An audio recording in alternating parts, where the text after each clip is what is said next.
Hello.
इसकी class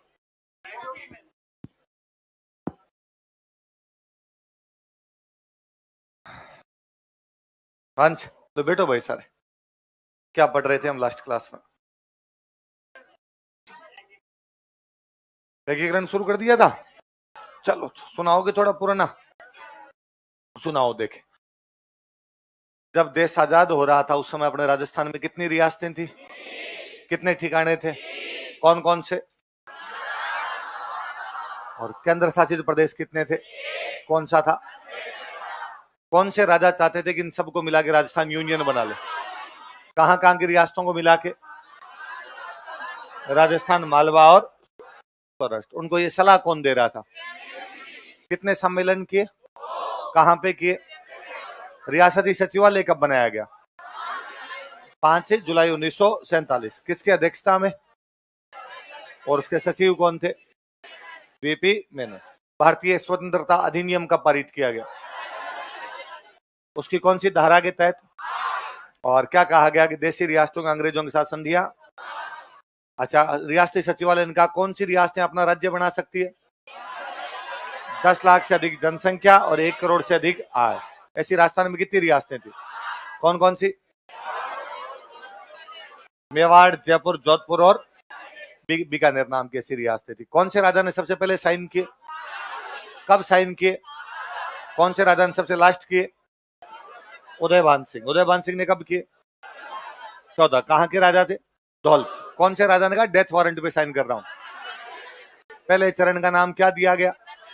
ये नाम किसने दिया? कौन कौन सी 4 रियासतें थी? धौलपुर, करौली, अलवर, भरतपुर और नीमराण। धौलपुर के राजा कौन थे? क्या बनाए गए? करौली के राजा कौन थे? क्या बनाए गए? अलवर क्या बनाएगी? भरतपुर में क्या किया गया? कब किया गया? किसके द्वारा किया गया? प्रधानमंत्री कौन थे? शोभाराम कुमार। उप प्रधानमंत्री कौन थे? जुगल किशोर चतुर्वेदी। 4 मंत्री और कौन कौन थे? गोपीलाल यादव, चिरंजीवी लाल शर्मा, मास्टर भोलानाथ और डॉक्टर मंगल सिंह। अब इसकी जनसंख्या कितनी थी? अब इसकी इनकम कितनी थी? कौन सी 2 रियासतों पे भारत सरकार पहले ही कब्जा कर गई? अलवर और भरत। इतना ही पढ़ा था।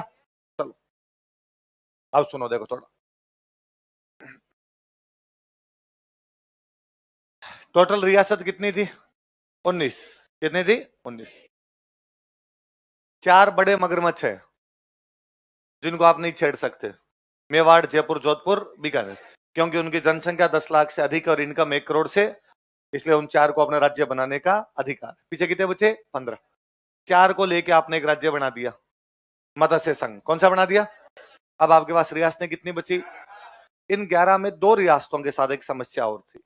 एक रियासत थी सिरोही। कौन सी थी? उसकी बाउंड्री टच करती गुजरात के। सिरोही किसके टच हो रहा था? गुजरात। तब गुजरात राज्य नहीं हुआ करता। गुजरात और महाराष्ट्र को मिला के एक राज्य था, उसका नाम था बॉम्बे। क्या नाम था? गुजरात और महाराष्ट्र दोनों एक ही हुआ करते, इन दोनों को मिला क्या बोलते? बॉम्बे। गुजरात महाराष्ट्र बाद में अलग किए गए, पहले एक थे बॉम्बे नाम से। वल्लभ भाई पटेल गुजराती थे। देश में सबसे अच्छी चल ही रही थी, किसकी चल रही थी? वल्लभ भाई पटेल। वल्लभ भाई पटेल अड़ गए इस बात पे कि सिरोही बॉम्बे में मिलेगा। सिरोही किस में मिलेगा?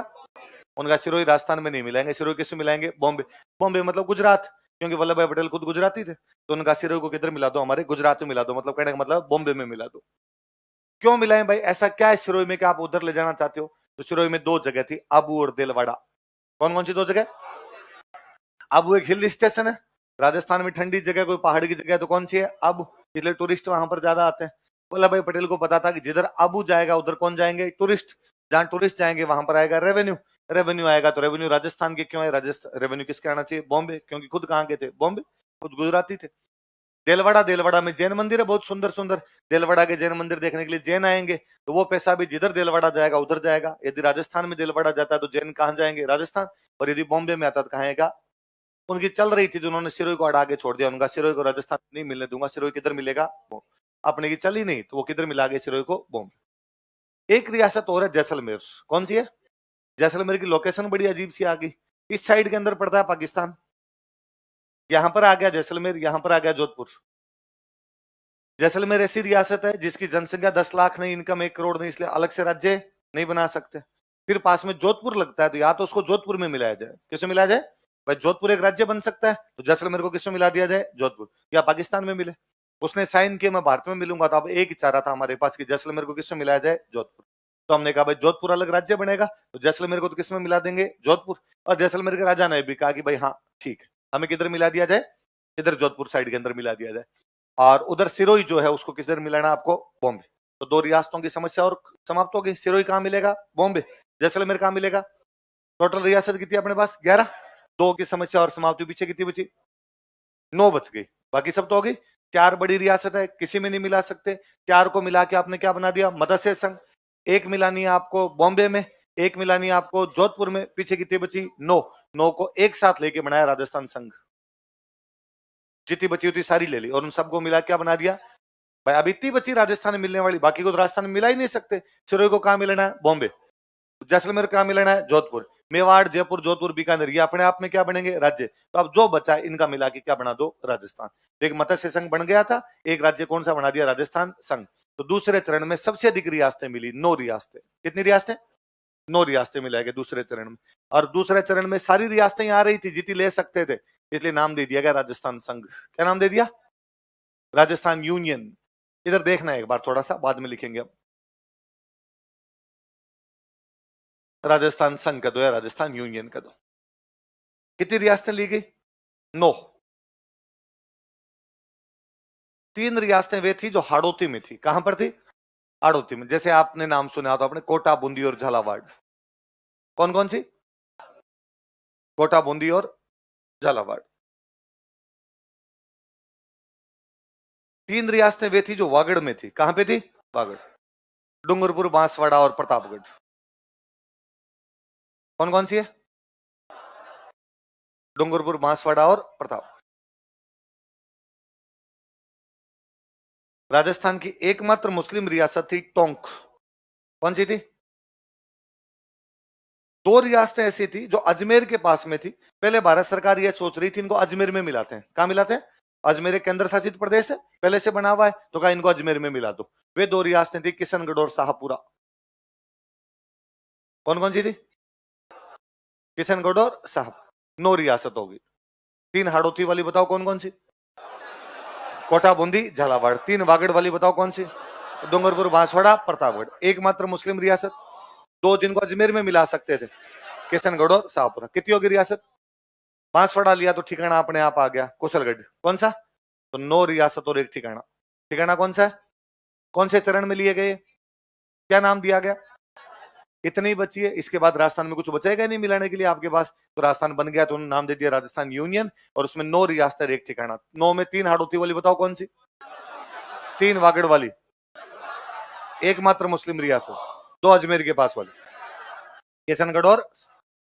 अब सुनना आगे। कोटा में एक राजा हुआ करते, उनका नाम था भीम सिंह। क्या नाम था? तो कहा गया कि भाई भीम सिंह जी को बना दो इसका राज प्रमुख। तो कोटा के राजा का नाम क्या? और भीम सिंह क्या बना दिए गए? राज। अपने यहाँ राज्यपाल नहीं बोलते, राज्यपाल को क्या बोला करते थे? राज प्रमुख। तो ये तो बना दिए गए राज प्रमुख। बूंदी के राजा हुआ करते बहादुर सिंह। बूंदी के राजा कौन है? और बहादुर सिंह जी का भाई आप बन जाओ उपराज प्रमुख। क्या बन जाओ? डिप्टी राज प्रमुख बन जाओ, उपराज प्रमुख बन जाओ। डूंगरपुर के एक राजा हुआ करते, इनका नाम था लक्ष्मण सिंह। क्या नाम था? इनको कहा आप भी बन जाओ उपराज प्रमुख। 2 उपराज प्रमुख बना दिए। तो सबको राजी रखना है। इन दोनों ने कहा भाई हम 2 कैसे राज प्रमुख? क्या चलो ऐसे कर लो, तो आप सीनियर, आप जूनियर। एक को कर दिया वरिष्ठ और एक को क्या कर दिया? कोटा के राजा भीम सिंह क्या बनाएंगे? बूंदी के राजा बहादुर सिंह सीनियर डिप्टी राज प्रमुख। डूंगरपुर के राजा लक्ष्मण सिंह क्या बना देंगे? जूनियर डिप्टी राज प्रमुख। का राजधानी कौन सी बनाई जाए? का कोटा ही बना दो। अब राजधानी भी कौन सी बना दी? का उद्घाटन क्या कहां किया जाएगा? ये भी कोटा ही कर दो। का कब किया जाएगा? पहले वाले के 7 दिन बाद। पहले वाले के, पहले वाला कब था? 18 मार्च। 7 दिन बाद कब होगा?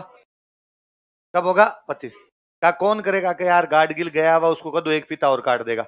इसलिए गाडगिल अपने एक पिता और काट गया। क्या नाम था गाडगिल का? एनवी गाडगिल, नरहरि विष्णु गाडगिल। तो एनवी गाडगिल ने उद्घाटन कब किया इसका? 25 में। कब किया? 25। तो राजस्थान संघ में कितनी रियासतें ली गई? 9। कौन कौन सी? कोटा, बूंदी, झालावाड़, डूंगरपुर, बांसवाड़ा, प्रतापगढ़, टोंक और किशनगढ़ शाहपुरा। एक ठिकाना कौन सा? कोटा के राजा कौन है? क्या बनाएंगे? कोटा ही क्या बनाएगी? कोटा में क्या करेंगे? कब करोगे? कौन करके जाएगा? बूंदी के राजा बहादुर सिंह, वरिष्ठ उपराज प्रमुख। डूंगरपुर के राजा लक्ष्मण सिंह, ये सीनियर डिप्टी राज प्रमुख, और वो जूनियर डिप्टी राज प्रमुख। भले बड़ी बात बताता।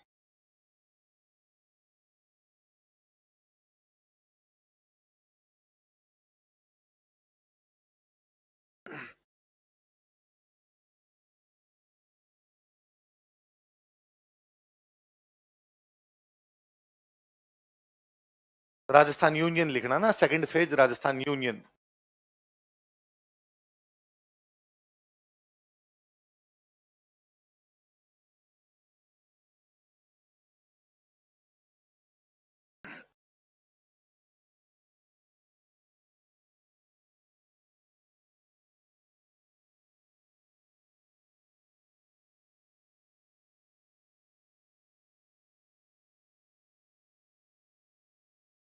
सीनियर जूनियर लिख लेना, वरिष्ठ और कनिष्ठ को, बाकी तो सेम वही चीजें।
उतार लिया।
उतार लिया। बताओ देखिए, दूसरे चरण का नाम क्या था? राजस्थान यूनियन। तीन हाड़ौती वाली रियासत कौन सी? कोटा, बूंदी, झालावाड़। तीन वागड़ वाली? एकमात्र मुस्लिम रियासत? दो अजमेर के पास वाली? एक ठिकाना कौन सा? कोटा के राजा कौन है? क्या बनाएंगे? बूंदी के राजा कौन है? क्या बनाएंगे? डूंगरपुर के राजा कौन है? क्या बनाएंगे? क्या बनाएंगे? कनिष्ठ। राजधानी कौन सी? उद्घाटन भी कहां पे? कब करेंगे? कौन करेगा? NV guard. मैंने बताया था, एक तो होते थे राज प्रमुख करिए, एक होते थे प्रधानमंत्री। कौन होते? तो कहा गया कि साहब प्रधानमंत्री किसको बनाया जाए? तो एक बंदे खड़े और उन्होंने कहा यार एक्सपीरियंस नाम की कोई चीज होती है, मुझे एक्सपीरियंस है, राजस्थान की पहली उत्तरदायी सरकार मेरे नेतृत्व में बनी थी, तो मुझे बनाया जाए। शाहपुरा पहली उत्तरदायी सरकार थी, उसके प्रधानमंत्री कौन थे? गोकुललाल। तो कहा जब वहां गोकुललाल असावा शाहपुरा को चला सकते हैं तो यहां भी चला सकते हैं, इसलिए प्रधानमंत्री कौन बनाएंगे? गोकुललाल असावा। लिख लो, प्रधानमंत्री गोकुललाल असावा।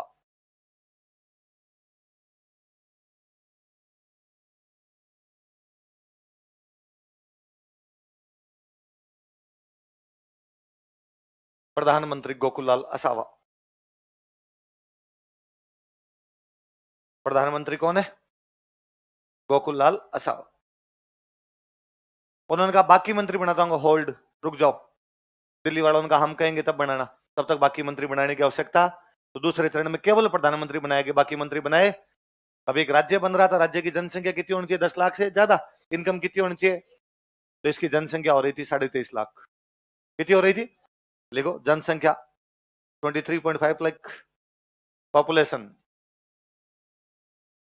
23.5 लाख, 23.5 लाख, 23.5 लाख। और इनकम हो रही थी 1,90,90,00,000, 1,90,90,00,000 आय इनकम। 1,90,90,00,000, 1,90,90,00,000। जनसंख्या कितनी हो रही है और इनकम कितनी हो रही है? अच्छा, पहले भारत सरकार के दिमाग में यह था कि यार शाहपुरा, किशनगढ़ छोटी छोटी रियासतें हैं, इनको मिला देते हैं अजमेर मेरवाड़ा में। किसको मिला देते हैं? अजमेर मेरवाड़ा पहले से वो केंद्र शासित है, तो और मिला दो, बड़ा केंद्र शासित हो जाएगा, और क्या हो जाएगा। और भारत सरकार घोषणा भी कर गई। भारत सरकार घोषणा कर गई तब शाहपुरा के राजा थे सुदर्शन देव। कौन थे? वो गए वल्लभ भाई पटेल के पास और वल्लभ भाई पटेल को पूछा, वल्लभ भाई पटेल किससे पूछ के अजमेर में मिलाया? तो वल्लभ भाई पटेल मुस्कुराए, राजा जी अब किससे पूछना है? हमने कहा था कि जिन रियासतों की जनसंख्या 10 लाख से कम और इनकम 1 करोड़ से कम है, उनको राज्य नहीं बनने देंगे, हमारी मर्जी से मिलाएंगे। हमारी मर्जी भी हमने मिला दिया। और आपसे क्या पूछना, आपने साइन कर दिए थे कि हाँ मैं भारत में विलय करता हूं, भारत सरकार के पास सारी पावर है।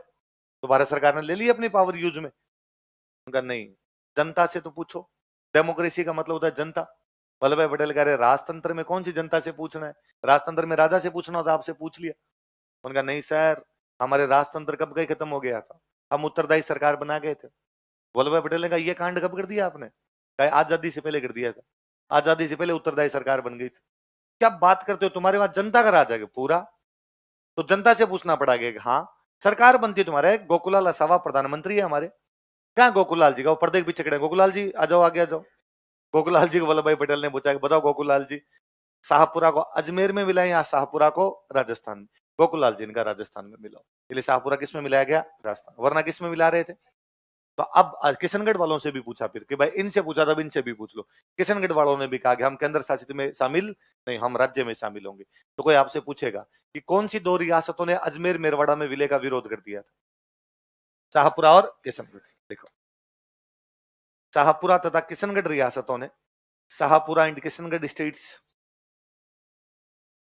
शाहपुरा तथा किशनगढ़ रियासतों ने, शाहपुरा एंड किशनगढ़ स्टेट्स, किशनगढ़ रियासतों ने अजमेर मेरवाड़ा में विलय का विरोध किया था। अपोज्ड मर्जर इन अजमेर मेरवाड़ा, अजमेर मेरवाड़ा में विलय का विरोध किया था। अपोज्ड मर्जर इन अजमेर मेरवाड़ा, अजमेर मेरवाड़ा में विलय का विरोध किया था। अपोज्ड मर्जर इन अजमेर मेरवाड़ा। किसने किया अजमेर मेरवाड़ा में विलय का विरोध? शाहपुरा और किशनगढ़। याद रह जाएगी बातें। बताओ राजस्थान संघ कब बनाया गया? 25 मार्च। कब बनाया गया? राज प्रमुख कौन है? कोटा के राजा भीम सिंह। और वरिष्ठ उपराज प्रमुख कौन है? बहादुर सिंह बूंदी। बूंदी भी हाड़ा चौहानों की रियासत थी, कोटा भी हाड़ा चौहानों की रियासत। हाड़ा चौहानों की पहली रियासत थी बूंदी। बूंदी से एक भाई अलग होके कहां गया था? कोटा। इसलिए बूंदी के राजा ये मानते थे कि हम तो बड़े भाई हैं और कोटा वाले हमारे छोटे भाई हैं। पर यहां उल्टा कर दिया। यहाँ कोटा वाले छोटे भाई हैं पर वो तो है राज प्रमुख, बूंदी वाले बड़े भाई हैं पर वो क्या है? उपराज प्रमुख। तो बहादुर सिंह मिले वल्लभ भाई पटेल से, और वल्लभ भाई पटेल को बहादुर सिंह ने कहा कि वल्लभ भाई पटेल मुझे बनाओ राज प्रमुख और भीम सिंह को क्या बनाओ? उपराज प्रमुख। वल्लभ भाई पटेल ने कहा ना भाई, अब कोटा की इनकम ज्यादा है इसलिए कोटा वाले तो बनेंगे राज प्रमुख, बूंदी की इनकम कम है इसलिए बूंदी वाले बनेंगे उपराज। ये किया जाएगा, देख लो। तो वो नाराज हुए उधर बहादुर सिंह, और बहादुर सिंह को लगा अब क्या किया जाए। तो 25 तारीख को राजस्थान संघ बनना है। कब बना राजस्थान संघ? 25 मार्च को। 23 मार्च को जो बहादुर सिंह जी है वो जाके मिलते हैं भोपाल सिंह से। किससे मिलते हैं? भोपाल सिंह कौन है? मेवाड़ महाराणा। भोपाल सिंह कौन है? और मेवाड़ वो रियासत है जिसकी जनसंख्या 10 लाख से ज्यादा, इनकम 1 करोड़ से, इसलिए मेवाड़ किसी भी राज्य के अंदर मिलेगा नहीं। मेवाड़ अपने आप में क्या बनेगा? राज्य। बहादुर सिंह जी ने जाके भोपाल सिंह जी का कि भोपाल सिंह जी ये 2 दिन बाद बन रहा है राजस्थान संघ, आज 23 है, 25 को बन जाएगा। मैं चाहता हूं कि आप राजस्थान संघ में शामिल हो जाओ, मेवाड़ राजस्थान संघ में शामिल हो जाए। भोपाल सिंह जी ने कहा यार एक बात बताओ कि मेरे राजस्थान संघ में शामिल होने से तुम्हारा क्या फायदा है, और मेरे राजस्थान संघ में शामिल होने से मेरा क्या फायदा है? मैं अलग रियासत बनाऊंगा मेरी। बहादुर सिंह का सर सुनो, आपका कभी सपना था कि राजस्थान मालवा और सौराष्ट्र को मिला के क्या बनाया जाए? राजस्थान संघ। सारे तो नहीं आ रहे पर 9 आ रहे हैं, एक आप 10, सबका मिलकर राजस्थान संघ ही बन रहा है। तो क्यों ना राजस्थान संघ में आप जाओ, और आप राजस्थान संघ में जाओगे तो आप बनोगे राज प्रमुख। यही तो था, हेड आप बनने चाहिए। आप बाकायदा हेड बनोगे, बड़ी रियासत हेड बननी चाहिए, तो कोटा से बड़ी कौन है? उदयपुर, तो आप हेड बन जाओगे। अभी आप कहां के हेड हो? मेवाड़। फिर देख लो साहब, कोटा, बूंदी, झालावाड़, डूंगरपुर, बांसवाड़ा, प्रतापगढ़, टोंक, किशनगढ़, शाहपुरा, कुशलगढ़, सब आपके अंडर में। गोपाल सिंह जी ने क्या बात करते हो यार, बादाम कौन से खाते हो आजकल? ये वाला प्लान शानदार दिया। पर भोपाल सिंह जी ने कहा पर इसमें आपका क्या फायदा है? बहादुर सिंह जी का कोई फायदा नहीं है, भीम सिंह राज प्रमुख नहीं बन पाएगा बाद में। कई बार बंदा अपना फायदा नहीं देखता, दूसरों का नुकसान। और हम हिंदुस्तानी इसी बात के तो कायल है कि हम अपने दुख से दुखी, हम पड़ोसियों के। और कहा वो भीम सिंह यदि एक बार राज प्रमुख आप आओगे तो आप बनोगे राज प्रमुख, तो भीम सिंह राज प्रमुख नहीं बनेगा, ठंड पड़ जाएगी साहब, ठंड। भोपाल सिंह जी का डन। भोपाल सिंह जी ने 23 मार्च को वल्लभ भाई पटेल को फोन किया। कब किया? पर वल्लभ भाई पटेल कहा कि वल्लभ भाई पटेल, महाराणा भोपाल सिंह मेवाड़ बोल रहा हूं, और ये जो 25 तारीख को तुम्हारा जो परसों कार्यक्रम हो रहा है राजस्थान संघ का, इसमें हम शामिल होना चाहते हैं। अच्छा, वल्लभ भाई पटेल थोड़े दिन पहले भोपाल सिंह जी से मिलके गए थे और भोपाल सिंह जी को पूछ के गए थे कि आप राजस्थान संघ में शामिल हो जाओ। भाई वैसे तो मेवाड़ चाहे तो हो सकती है, चाहे तो नहीं हो सकती, पर वल्लभ भाई पटेल को लगता था हो जाए तो ठीक रहे। भाई एक तो खूब सारे राज्य हो, एक कम राज्य हो, ठीक है ना। भाई मेवाड़ शामिल हो गया तो एक तो कम राज्य बनाना पड़ेगा, मेवाड़ इधर का इधर हो जाएगा। लेकिन तब भोपाल सिंह जी ने मना कर दिया, और भोपाल सिंह जी ने वल्लभ भाई पटेल कहा था कि वल्लभ भाई पटेल, मेवाड़ की स्थापना बापा रावल ने 734 में की थी। कब की थी? 1200 साल पुराना देश है हमारा, और तुम चाहते हो अरे कल का तुम्हारा राजस्थान संघ इसके अंदर हम शामिल कर दें, मेवाड़ आजाद था, आजाद है, आजाद रहेगा। हमारी संस्कृति, हमारा इतिहास हम बचा के रखेंगे, अलग रखेंगे। वल्लभ भाई पटेल ने कहा अरे अरे भोपाल सिंह जी कोई दिक्कत नहीं, आराम से, आपकी जनसंख्या 10 लाख से ज्यादा है, इनकम 1 करोड़ से ज्यादा है, आप अलग राज्य बनाना, कोई दिक्कत नहीं। मैं तो पूछ रहा था, आप नहीं मिलना चाहते तो कोई बात नहीं। अब भोपाल सिंह जी वल्लभ भाई पटेल को चला के कह रहे हैं कि हम किस में शामिल होना चाहते हैं। वल्लभ भाई पटेल को एक बार तो विश्वास नहीं हुआ, उसने कहा पक्का भोपाल सिंह जी बोल रहे, अरे मैं खुद एकलिंग दीवान खुद ही बोल रहा हूं और हम शामिल होना चाहते हैं। वल्लभ भाई पटेल ने कहा सर होल्ड रखो एक बार। वल्लभ भाई पटेल ने अगला फोन मिलाया कोटा के राजा भीम सिंह को, और भीम सिंह जी का, भीम सिंह जी जो परसों 25 वाला कार्यक्रम उसमें थोड़े चेंज है, अब उद्घाटन किया जाएगा उदयपुर में, अब राजधानी होगी उदयपुर, अब राजपुर बनेंगे भोपाल सिंह जी। भीम सिंह ने कहा हालात बदल दिए, जज्बात बदल दिए। और भीम सिंह जी ने कहा ये क्या तरीका है, मैंने बाहर बोर्ड लगा दिया कोटा की, राजधानी कोटा में हार्दिक स्वागत है, विजिटिंग कार्ड छपवा लिए राज प्रमुख भीम सिंह, इधर हमने टेंट लगा दिया, जलेबियां निकल रही है। आप 2 दिन पहले कह रहे हो, अरे कहा समझो यार, मेवाड़ जैसी बड़ी रियासत मिलने के लिए तैयार है, हम क्या करें, हम तो मिलाएंगे उसको। भीम सिंह ने कहा मुझे नहीं पता तुम्हारे मेवाड़ मिले या कोई तीसरी रियासत मिले, एक बार 25 वाले कार्यक्रम में तो यही कोटा होगा, मैं राजपुर बनूंगा और कोटा राजधानी बनेगी। वल्लभ भाई पटेल को लगा फालतू में राजा लड़ लेंगे, तो उन्होंने कहा ठीक ठीक भीम सिंह जी गुस्सा मत करो, आप तो देख लो जलेबियां सिकी कि नहीं सिकी ढंग से, आप तैयारी करो, अपने कोई दिक्कत ही नहीं। उधर वाला फोन रखा, वापस इधर भोपाल सिंह जी को लाइन पे लिया, और भोपाल सिंह जी का, भोपाल सिंह जी मेरे दिमाग में एक दूसरा आइडिया आया कि मेवाड़ जैसी महानतम रियासत जो 734 में बापा रावल ने स्थापित कर दी थी, वो ऐसे 9 रियासतों के साथ में शामिल होगी, मतलब मेवाड़ लाइन में खड़ी होगी ना। भोपाल सिंह जी मेवाड़ को शामिल करने के लिए अलग से कार्यक्रम करेंगे, उसमें केवल मेवाड़ शामिल होगी और कोई दूसरी रियासत शामिल, आपको बाकी रियासतों के साथ में नहीं बिठाएंगे, अलग से सिंहासन लगे आपका, तो अकेले केवल मेवाड़ शामिल हो। गोपाल सिंह का थू थू क्या सोचते हो यार तुम।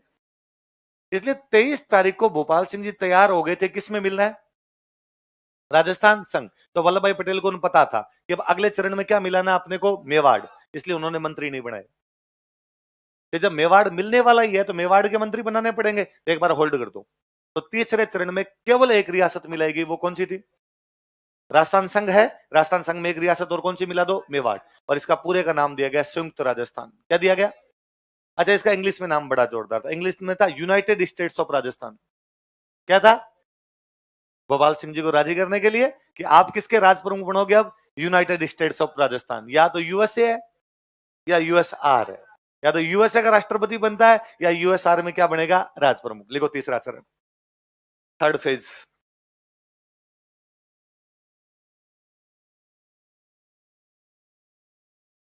इंग्लिश वाला तो लिखना United states of Rajasthan, Hindi में अपना लिख लो संयुक्त Rajasthan.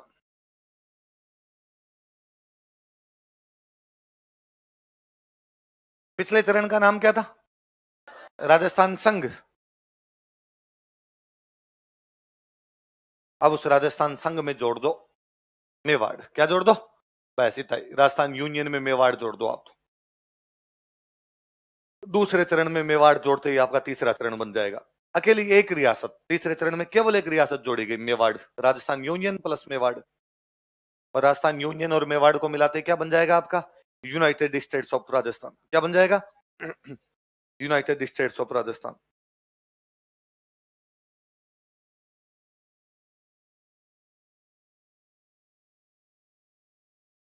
United states of Rajasthan. अब सुनना देखो इधर,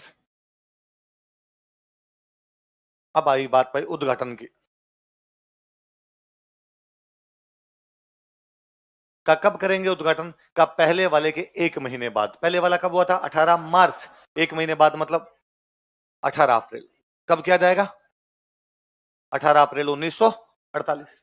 कहां करेंगे, अब जब मेवाड़ मिल रहा है तो कहां करेंगे, उदयपुर।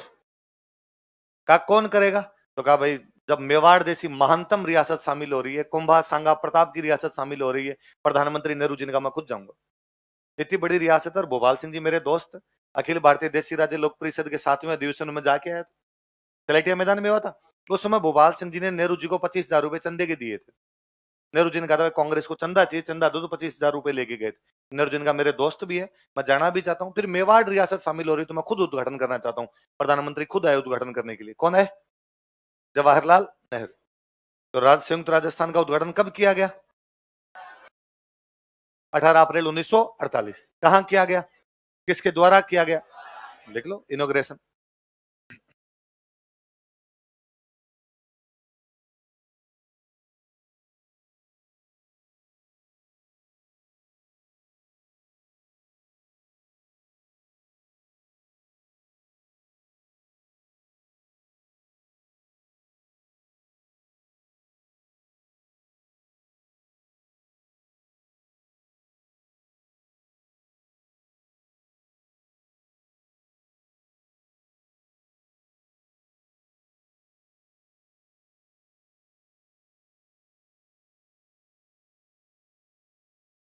कब किया गया बताओ देखिए।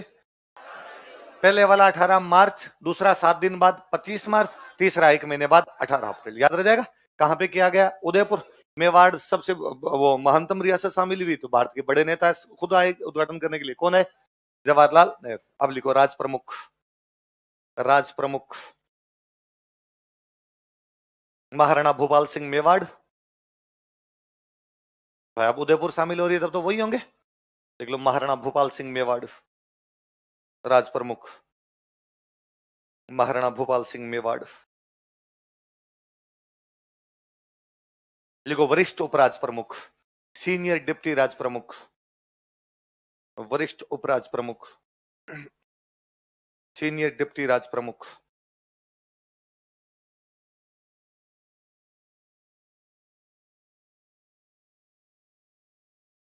वरिष्ठ उपराज प्रमुख। लिखो भीम सिंह कोटा। भीम सिंह कोटा। डिमोशन हो गया भीम सिंह जी का। भीम सिंह कोटा। भीम सिंह नहीं होता, भीम सिंह। भीम सिंह कोटा। लिखो कनिष्ठ उपराज प्रमुख, जूनियर डिप्टी राज प्रमुख, कनिष्ठ उपराज प्रमुख, जूनियर डिप्टी राज प्रमुख। दोनों लिखो, बहादुर सिंह बूंदी और लक्ष्मण सिंह डूंगरपुर। बहादुर सिंह बूंदी और लक्ष्मण सिंह डूंगरपुर। दोनों को कनिष्ठ बनाया गया। कौन कौन है बताओ देखे। बहादुर सिंह बूंदी और लक्ष्मण सिंह कनिष्ठ उपराज प्रमुख, जूनियर डिप्टी राज प्रमुख। बहादुर सिंह का मेरे को छोड़ो, कुछ ही मत बनाओ। वो भीम सिंह जी को पूछो, इनके पास विजिटिंग कार्ड पड़े बताए थोड़े तो लग गए पड़े हैं इनके। बहादुर सिंह इस बात में मजा था कि भीम सिंह क्या नहीं बन पाए, राज प्रमुख। राज प्रमुख कौन बन गए? अब बात आएगी साहब प्रधानमंत्री किसको बनाया जाए। गोकुलाल सावंत एक्सपीरियंस। जब मैं पहले से उत्तरदायी सरकार चला रहा हूं, जब राजस्थान संघ का मैं प्रधानमंत्री हूं, फिर मैं बनूंगा। तभी कहीं पीछे से आवाज आई पंछीड़ेगी। यार पूरा याद है, ऐसे कैसे हो सकता है? लोगों ने कहा हाँ भाई पंछीड़ा याद है, फिर कौन बनेंगे? माणिकलाल वर्मा। देखो प्रधानमंत्री माणिकलाल वर्मा। प्रधानमंत्री कौन बनाएंगे? माणिकलाल वर्मा। अब गोकुलाल असावा ने मुंह छोटा छोटा किया। गोकुलाल असावा का ये तरीका ठीक है। पहले आपने कहा मेरा रीट में सिलेक्शन हो गया, फिर कहा रीट रद्द हो गई। ऐसे कैसे हो सकता है भाई साहब? अरे का ऐसे मुंह छोटा छोटा मत करो, आपको बनाते हैं उप प्रधानमंत्री। लिखो उप प्रधानमंत्री, डिप्टी पीएम। उप प्रधानमंत्री डिप्टी पीएम गोकुलाल असावा है। आज क्या होते हैं मंत्रियों के पास? अब नहीं होते मंत्री। मोदी जी के पास पावर, बाकी के पास पावर अलग अलग नहीं है। प्रधानमंत्री कौन है? माणिकलाल वर्मा। उप प्रधानमंत्री कौन है? गोकुलाल असावा। अन्य मंत्री लिखो, दूसरे मंत्री कौन कौन। अब उधर वागड़ ले लिया था, तो वागड़ के गांधी कौन? भोगीलाल पांडे। उन्होंने कहा अरे सारे संगठन मैंने बना रखे हैं उधर, मुझे तो लो। तो भोगीलाल पांड्या।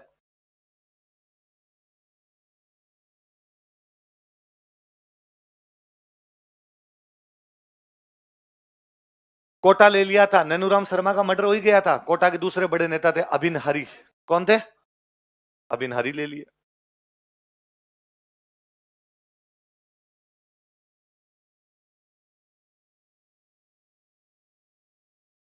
बूंदी से एक बंदे लिए गए, ब्रज सुंदर शर्मा।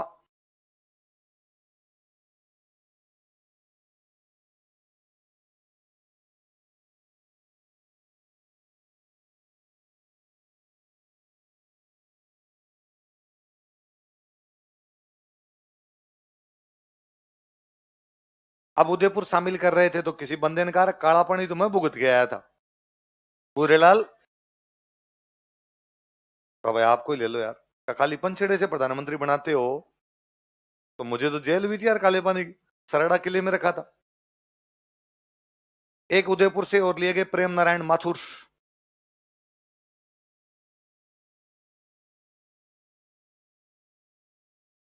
कौन लिए गए? प्रेम नारायण माथुर। फिर क्या कहो, यंग लड़का तो लो यार, ऐसे मत करो, किसी यंग को लो। एकदम एक यंग लड़का लिया गया, 28-30 साल का लड़का, एक मोहनलाल सुखाड़िया। कौन लिए गए? उदयपुर से तीनों, प्रेम नारायण माथुर, भूरेलाल बया और मोहनलाल सुखाड़िया, एकदम यंग से लड़के थे,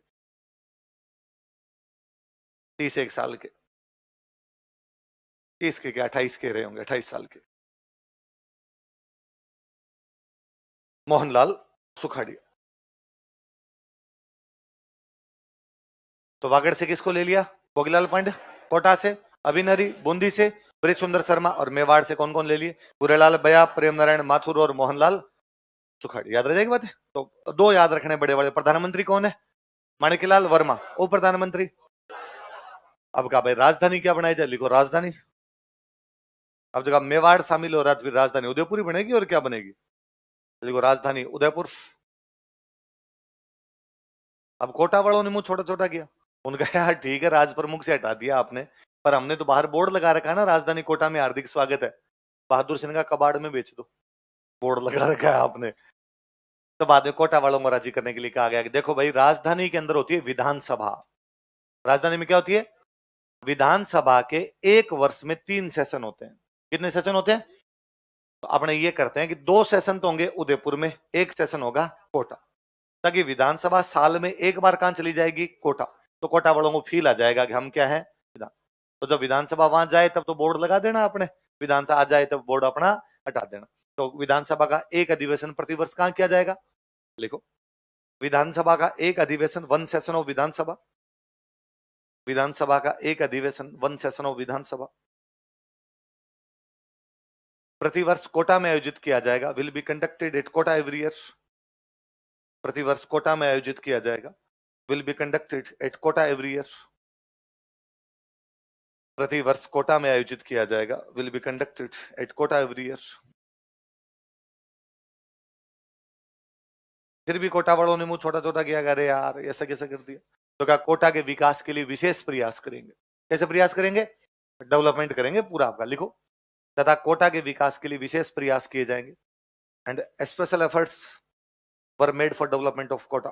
and special efforts were made for development of Kota. Will be made for development of Kota. Special efforts will be made for development of Kota, तथा कोटा के विकास के लिए विशेष प्रयास किए जाएंगे। And special efforts will be made for development of Kota. Kota के विकास के लिए क्या किए जाएंगे? जैसे आपका आरएस में सिलेक्शन होगा, 60 साल की उम्र तक आप आरएस की नौकरी करोगे, फिर सरकार कहेगी रिटायरमेंट, तो आप कहोगे भाई अब मेरे जब एकदम एनर्जी के दिन थे तब तो सरकार ने मेरे से काम करवा लिया, अब मैं बुढ़ापे में क्या खाऊंगा? तो सरकार कहेगी पेंशन देंगे। क्या देंगे? किसी को भी उसके पद से हटाया जाए तो सरकार क्या देती है? पेंशन। तो राजाओं को भी जब पदों से हटाया, राजा अपने पद छोड़ रहे हैं, तो राजाओं को भी पेंशन दी गई। राजाओं की उस पेंशन को बोला करते प्रीवी पर्स। क्या बोलते? प्राइवी पर्स या प्रीवी पर्स बोला करते उसको। सब राजाओं को जितनी जिसकी इनकम थी उतना ही उसको क्या दे दी गई? पेंशन। भाई अभी भी ये होगा, यदि आप फर्स्ट ग्रेड अधिकारी हो तो आपकी पेंशन ज्यादा, सेकंड ग्रेड हो थोड़ी कम, थर्ड ग्रेड हो तो कम, फोर्थ ग्रेड हो तो और कम। आज भी वैसे ही। तो जिस राजा की इनकम ज्यादा उसकी पेंशन ज्यादा, जिस राजा की इनकम कम उसकी पेंशन कम। फिर राजाओं ने ना अपने पूरे पूरे खजाने भारत सरकार को दिए थे। तो वल्लभ भाई पटेल का ये मानना था कि यार जब राजा ने अपना पूरा खजाना हमें दे दिया तो हमें उसके बदले में उसको क्या देनी चाहिए? पेंशन। जैसे मुझे पता है बीकानेर के राजा शार्दुल सिंह ने जब साइन किए तब भारत सरकार को 5 करोड़ 85 लाख रुपए दिए। कितने रुपए दिए? 5 करोड़। उसका टैक्स पड़ा था, टैक्स पड़ा तो उसने भारत सरकार को दे दिया, भाई 5 करोड़ 85 लाख मेरे टैक्स का पड़ा, आप ले लो। कई मंत्री मंत्री मेरे जैसे सियाने रहे होंगे, उन्होंने कहा क्यों दे रहे हो, रख लो, भारत सरकार का तो 2 करोड़ ही है, 3 करोड़ तो खा जाओ कम से कम। पर राजा ने कहा भाई नहीं, मेरा पैसा थोड़ी है, पैसा जनता का है। पहले जनता टैक्स हमें देती, अब जनता टैक्स किसको देगी? भारत सरकार। तो ये टैक्स का पैसा भी कौन रखे? भारत सरकार। राजाओं ने अपनी पूरी की पूरी सेनाएं भारत सरकार को दी थी, अपने सारे हथियार थे वो सारे किसको दे दिए थे? भारत सरकार को। अपनी जितनी बिल्डिंग्स थी वो सारी किसको दे दी? भारत सरकार। भाई एसएमएस हॉस्पिटल तो राजा का है, एसएमएस हॉस्पिटल तो राजा ने बना लिया था, आज का थोड़ी है। पर उसने कहा भाई नहीं, ये बिल्डिंग है, ये मैं किसको देता हूँ, भारत सरकार को देता हूँ। तो फिर वल्लभ भाई पटेल ने कहा भाई राजा जब सब कुछ दे रहे हैं तो इनको अपने बदले में क्या देंगे, पेंशन। पर अब बात है भाई देनी कितनी है, तो कहा भाई 1.5 देंगे, इनकम ज्यादा है तो ज्यादा दे देंगे, इनकम कम है तो कम दे देंगे। फिर भी मोटा मोटा अंदाजा कहाँ पे जाके यूं पीक आएगा, तो कहा भाई ज्यादा से ज्यादा किसी को देनी तो अपने 10 लाख देंगे। कितनी देंगे, बाकी समझा 10 लाख 1 साल की, 1 साल की ईयरली मिलती थी, पर एनम होती। राज्य तो वैसे करेंगे, किसी को 2 लाख, किसी को 3.5 लाख, 5 लाख, 6 लाख, ज्यादा से ज्यादा भी देनी पड़ेगी, कितनी देंगे। इधर साहब जवाहरलाल नेहरू आए संयुक्त राजस्थान का उद्घाटन करने के लिए, और नेहरू जी ने कहा कि भाई मेवाड़ जैसी महानतम रियासत जब आज शामिल होने के लिए जा रही है, कुंभा सांगा प्रताप की बड़ी रियासत शामिल होने के लिए जा रही है, मैं मेरे दोस्त महाराणा भोपाल सिंह जी को कहना चाहूंगा कि हम आपको 10 लाख रुपए प्रीव्यू पर्स देंगे। कितना देंगे, यार मेवाड़ को तो हाईएस्ट ही टिका देते हैं, बाकियों का देखेंगे तब। भोपाल सिंह जी ने जैसे सुना, भोपाल सिंह जी ने कहा जवाहरलाल ये रिपीट मारना लास्ट वाली लाइन। नेहरू जी ने कहा कि हम आपको 10 लाख रुपए प्रीव्यू पर्स देंगे। उन्होंने वो प्रीव्यू पर्स पास में था, उनका मैं फाड़ रहा हूं इसको, वो प्रीव्यू क्या विलय पत्र, वो मैं फाड़ रहा हूं इसको। क्यों, क्या हुआ, का 734 में बापा रावल ने मेवाड़ की स्थापना कर दी।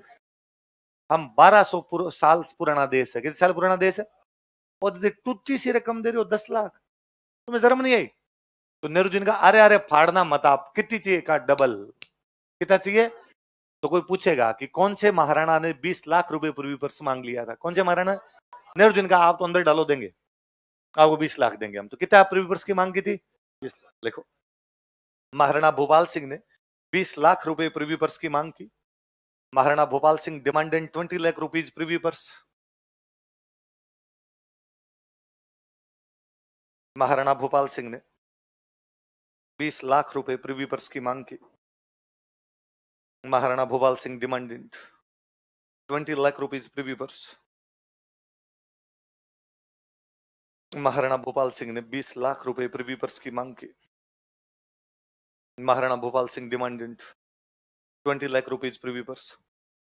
कितने प्रीव्यू पर्स की मांग की, 20 लाख रुपए प्रीव्यू पर्स की मांग की। किसने की, महाराणा भोपाल सिंह ने की। अब सुनो देखो बात, भारत सरकार ने फिर अपनी बात भी रखी, भोपाल सिंह जी की बात भी रखी। कितने मांग रहे थे वो, भारत सरकार कितने दे रही थी, तो भारत सरकार ने कहा प्रीव्यू पर्स तो हम आपको 10 लाख ही देंगे।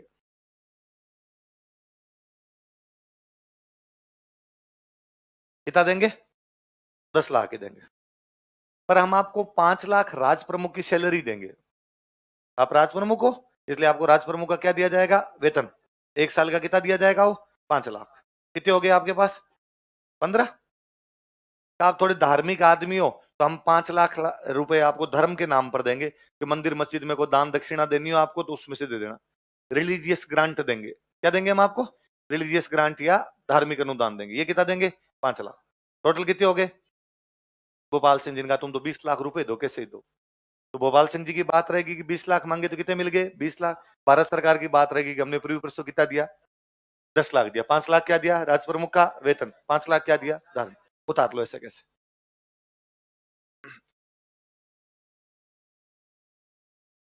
थे तो 20 लाख ही जी देने थे, बांट लिए ऐसे करके। सैलरी ऑफ राज प्रमुख और रिलीजियस ग्रांट, सबको सबको मिले थे, सबको। ये थोड़े प्रॉब्लम क्रिएट हुए वहां अपने पढ़ रहे हैं, बाकी सबको दिए। जितने राजा हैं सबको, राज प्रमुख ने जितने राजा हैं सबको मिले।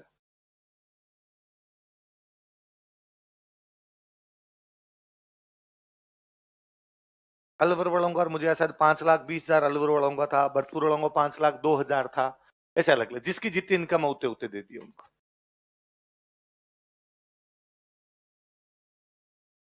धौलपुर वालों को शायद को 2 लाख कितना सही था, अलग अलग था।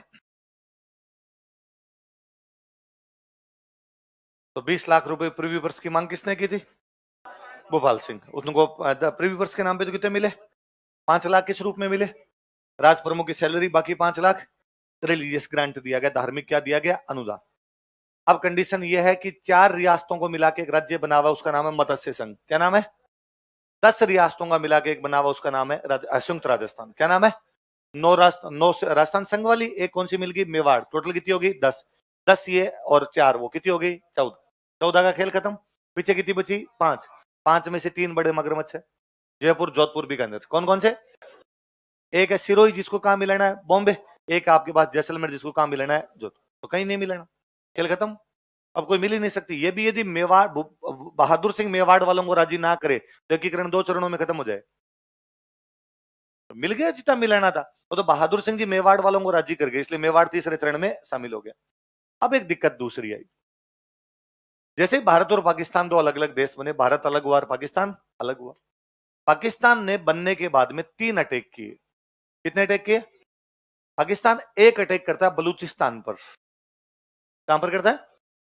बलूचिस्तान जो आज पाकिस्तान का राज्य है, वो पहले पाकिस्तान के पास नहीं था, वो एक अलग टुकड़ा हुआ करता था। अंग्रेज उसको अलग ही छोड़ रहे थे, लेकिन पाकिस्तान अटैक करता है, अटैक करके बलूचिस्तान को अपने कब्जे में ले लेता है। इसलिए बलूचिस्तान आज दिन तक कहता है कि हम आजाद है, हमारा पाकिस्तान के साथ कोई लेना देना। बाकायदा बलूचिस्तान ने अपनी आर्मी बना रखी है, बलूच आर्मी। बलूच आर्मी पाकिस्तान के खिलाफ लड़ती है, लेकिन पाकिस्तान पावरफुल है बलूचिस्तान की तुलना में, इसलिए दबा के ठोक मार के उनको रखता है। बलूचिस्तान वाले बाकायदा अपनी गवर्नमेंट अलग बनाते हैं। बलूचिस्तान का राष्ट्रपति अलग, प्रधानमंत्री अलग, विदेश मंत्री अलग, गृह मंत्री अलग, वित्त मंत्री अलग। पर वो सारे मंत्री जीते भी वो बलूचिस्तान में नहीं रहते, वो रहते हैं स्वीडन। कहां पे रहते हैं? कि यदि वो कहे कि हम बलूचिस्तान के राष्ट्रपति बलूचिस्तान में बैठते तो पाकिस्तान वाले उठा के ले जाए मार दे, तो वो कहां पर बैठे हुए? स्वीडन। वो कहते हैं हम स्वीडन में बैठ के बाकी देशों के साथ बातचीत करेंगे, आज नहीं तो कल बलूचिस्तान को आजाद करवाएंगे, जिस दिन आजाद होगा गवर्नमेंट चली जाएगी। जब तक आजाद नहीं होता तब तक गवर्नमेंट कहां पर बैठी है? इवन 5 साल में चुनाव और करवा लेते हैं और कहते राष्ट्रपति चेंज, अब नया। बैठते कहां पर है? पर बलूच लड़ रहे हैं, अभी तक लड़ रहे हैं। अभी साल भर पहले की बात है, पाकिस्तान का एक जहाज अपने आर्मी अफसरों को लेके, 12 आर्मी अफसरों को लेके बलूचिस्तान की बाउंड्री के ऊपर से निकल रहा था, नीचे से मिसाइल मारी, 12 के 12 उड़ा दिया हवा में। अभी 6 महीने पहले उनकी एक कोई फिजिक्स की प्रोफेसर थी, 35 साल की एक लड़की, बम बांधती है खुद के, कराची के एक ऑफिस के अंदर घुसती है, पूरा ऑफिस उड़ा देती है। वो बलूच सुसाइड बॉम्बर थी। तो बलूच वाले पाकिस्तान में जितने भी अटैक वगैरह होते रहते हैं, इनमें बलूचों का बड़ा हाथ है। कि कभी कोई ऑफिस में हो गया, पुलिस थाने के अंदर हो गया, कोई सेना के मुख्यालय के अंदर हो गया, ये ज्यादातर जो कर रहे हैं कौन करते हैं? बलूच। क्योंकि बलूचों का सपना है कि हमारा देश कौन सा होना चाहिए, हमारा पाकिस्तान के साथ कोई लेना देना, और इसमें भारत तन मन धन से उनके साथ है ना, अपने पूरे पूरे उनके साथ है। 2015 में 15 अगस्त का कार्यक्रम था, और 15 अगस्त के कार्यक्रम में बाकायदा मोदी जी बोल गए कि भारत को तथा बलूचिस्तान को आजादी की शुभकामनाएं। पाकिस्तान वालों ने बड़ा ऐतराज जताया उस पर, बलूचिस्तान को किस बात की शुभकामनाएं? तुम भारत को दो तुम्हारी शुभकामनाएं। हमने कहा गलती हो गई, ऐसे बोल दिया, ऐसे बोल दिया। उधर बलूचिस्तान का राष्ट्रपति कहां बैठता है? उसने हाथों हाथ ट्वीट किया, भारत के यशस्वी तेजस्वी प्रधानमंत्री नरेंद्र भाई दामोदर भाई मोदी को समस्त बलूचिस्तानियों की तरफ से हृदय के अनंतिम गहराइयों से हार्दिक शुभकामनाएं। आज सारे बलूच आपके साथ खड़े हैं, आपने हमारे साथ खड़े रहने का जो मादा दिखाया है, इसके लिए भाई को मुबारकबाद दी जाती है। तो मतलब बलूच बड़े राजी हुए कि नहीं, भारत अपने साथ, और है अपने ढंग से साथ है। उनको जो मिसाइल विसाइल चाहिए होती है ना, कोई उनको धन की आवश्यकता पड़ती है, कुछ भी पड़ती है, तो हम पूरा उनको सुविधा उपलब्ध करवाते हैं, और हम कर लेंगे। बलूचिस्तान को आजाद करवाना हमारा सपना, इंशाअल्लाह एक दिन हमारा सपना पूरा होगा, है ना। होना ही चाहिए जी, जो देश खुद आजाद होना चाहता है वो किसी की गुलामी के अंदर रहना नहीं चाहिए। हम खुद अंग्रेजों की गुलामी भोगे हैं, तो हम समझते हैं कि गुलामी क्या चीज होती है, इसलिए बलूचिस्तान को क्या करवाना अपने आजाद। और मैं चाहता हूं अपने जीवन काल में देख लें तो इससे अच्छा कुछ भी नहीं होगा। एक बलूचिस्तान पे हमला किया, पूरा का पूरा खा गया पाकिस्तान। एक हमला पाकिस्तान करता है कश्मीर। कहां पे करता है? कश्मीर का इश्यू यह था कि कश्मीर जब भारत पाकिस्तान बन रहे थे, कश्मीर में अपने राजा थे हरि सिंह। कौन राजा थे? उन्होंने कहा कश्मीर न तो मिलेगा भारत में, न मिलेगा, हम अलग हमारा देश बनाएंगे, स्टेट अलग ही होगा। अच्छा, कश्मीर के राजा हरि सिंह को यह लगता था कि कश्मीर एक अलग देश बनेगा, कश्मीर की बाउंड्री लगेगी पाकिस्तान से। किसे लगेगी? ऊपर से लग रही थी अफगानिस्तान, ऊपर से लग रही थी रसिया। जब ये उज्बेकिस्तान, तजाकिस्तान, तुर्कमेनिस्तान नहीं थे, तो रसिया की बाउंड्री भी उधर से लगती। इधर से बाउंड्री लग रही है चाइना, इधर से बाउंड्री लग रही है तिब्बत, क्योंकि तिब्बत पहले अलग देश था, चाइना के अंदर नहीं था। इधर से बाउंड्री लगती है इंडिया। तो कश्मीर के राजा को पता था कि 6 देशों की बाउंड्री लगती है, ये 6 देशों के नागरिक हनीमून मनाने यही आएंगे। भाई पास में इनके तो हिल स्टेशन यही है पूरा। भाई आज जो स्विट्जरलैंड है उसकी इकोनॉमी का सोर्स क्या? केवल टूरिज्म। और उनके पास क्या? छोटा सा देश है एकदम, पर टूरिज्म के दम पर पूरी दुनिया पे राज कर रहा है।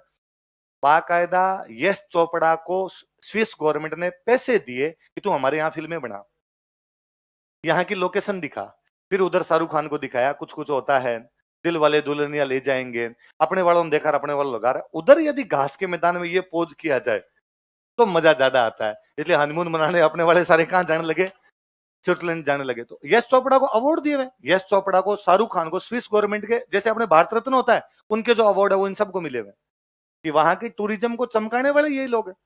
इन्होंने फिल्मों की शूटिंग, उन्होंने कहा तुम तो फिल्म की शूटिंग करो, फ्री करो यहाँ पे आगे, और क्या चाहिए, अच्छी लोकेशन, शूटिंग फ्री के अंदर हो रही है। पर उस शूटिंग के माध्यम से कितने लोगों को स्विट्जरलैंड दिखा गए बोलो।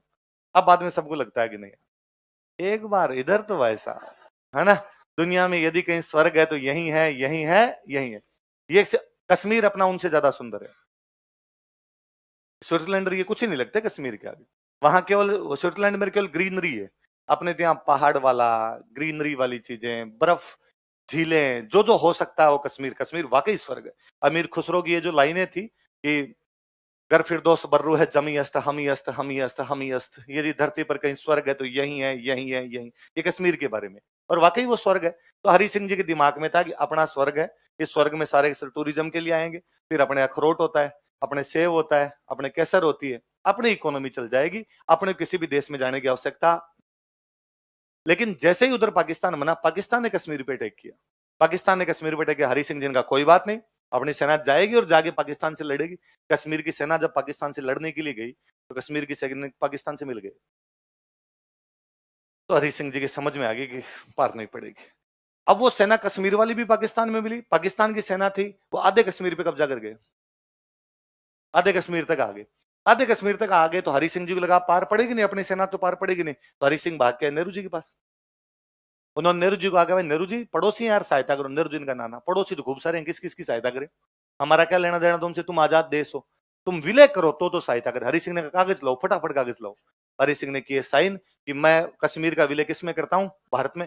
नेहरू जी ने हाथों हाथ इंडियन आर्मी उतर के, जाओ रे लड़ो आपने जाके।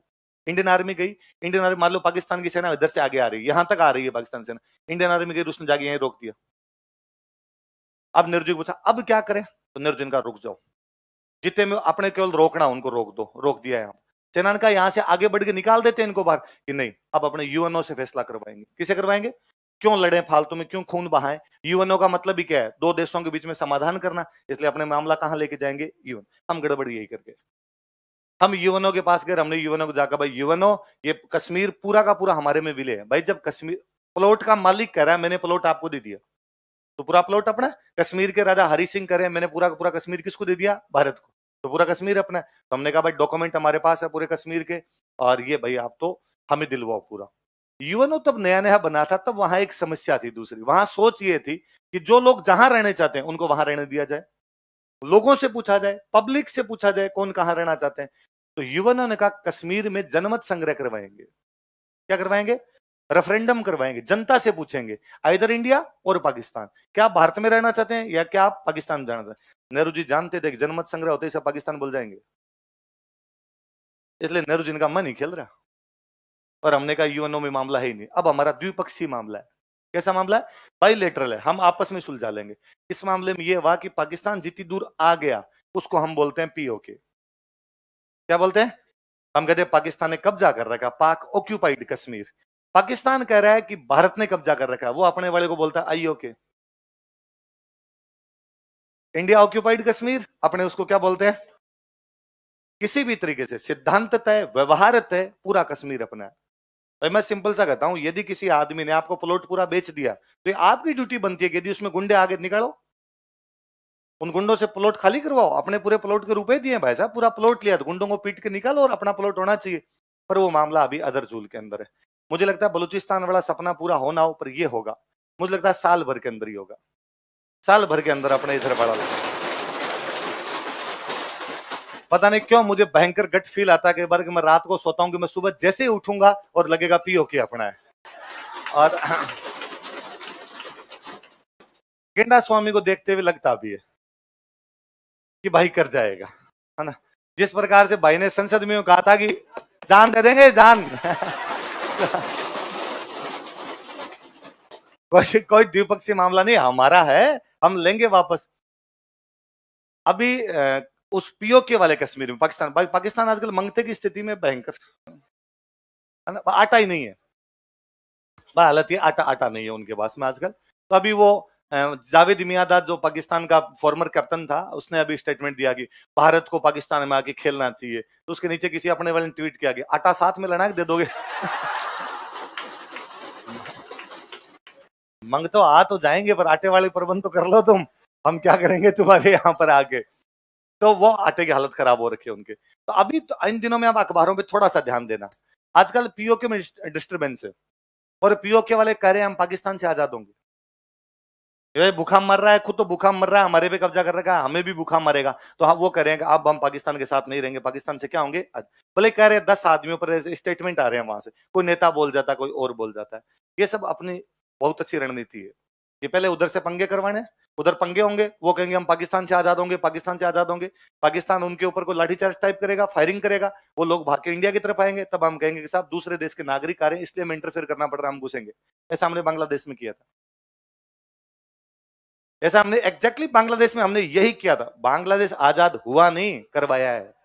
यदि बांग्लादेश की कभी गलत फहमी होगी, हम खुद आजाद हो गए, इतने डोल नहीं थे। वो टिक्का खान मार मार के लटका देता इनको। पाकिस्तान का एक जनरल हुआ करता टिक्का खान, टिक्का खान को उतारा था यहाँ पे। टिक्का खान पहले बलूचिस्तान गया था, बलूचिस्तान इतना कूटा उसने, इतना कूटा कि बलूचिस्तान वाले टिक्का खान को आज भी कसाई कहते हैं कि बलूचों का कसाई कौन था, कि टिक्का खान। तो टिक्का खान को इधर भेजा कि तू बांग्लादेश जा, और उसने इन बंगालियों को मारना शुरू किया। तो बंगाली भाग भाग के इंडिया की तरफ आने शुरू। तो हमने आर्मी उतारी, पूरी आर्मी उतार के भी टिक्का खान और सबको मार मुर के कब्जा किया था वहां पे। जैसे बांग्लादेश पे कब्जा किया था, वैसा वैसा इधर कब्जा करेंगे। फिर कब्जा करके बांग्लादेश को तो हमने कह दिया था कि भाई इंडिपेंडेंट टेरिटरी है, इसको या तो मिला लेंगे या कई दिन ऐसा नाटक करेंगे इंडिपेंडेंट टेरिटरी फिर धीरे धीरे मिलाएंगे, कुछ ना कुछ करेंगे, जैसे हमने सिक्किम के साथ किया था, है ना। ये अपने कई कांड किए हैं। मेरा इस स्टेटमेंट में कतई विश्वास नहीं कि भारत शांति प्रिय देश है। तो कहना यही है हम शांति प्रिय हैं, पर होना भी नहीं चाहिए। शांति नहीं होनी चाहिए, युद्ध जरूरी है ताकि शांति बनी रहे। ये सब बकवास बातें हैं कि शांति से सभी मामलों के हल निकल जाते हैं ना। बिस्मार्क बहुत पहले कह के गया था, दुनिया की तमाम बड़ी समस्याओं का हल केवल और केवल युद्ध के मैदान में।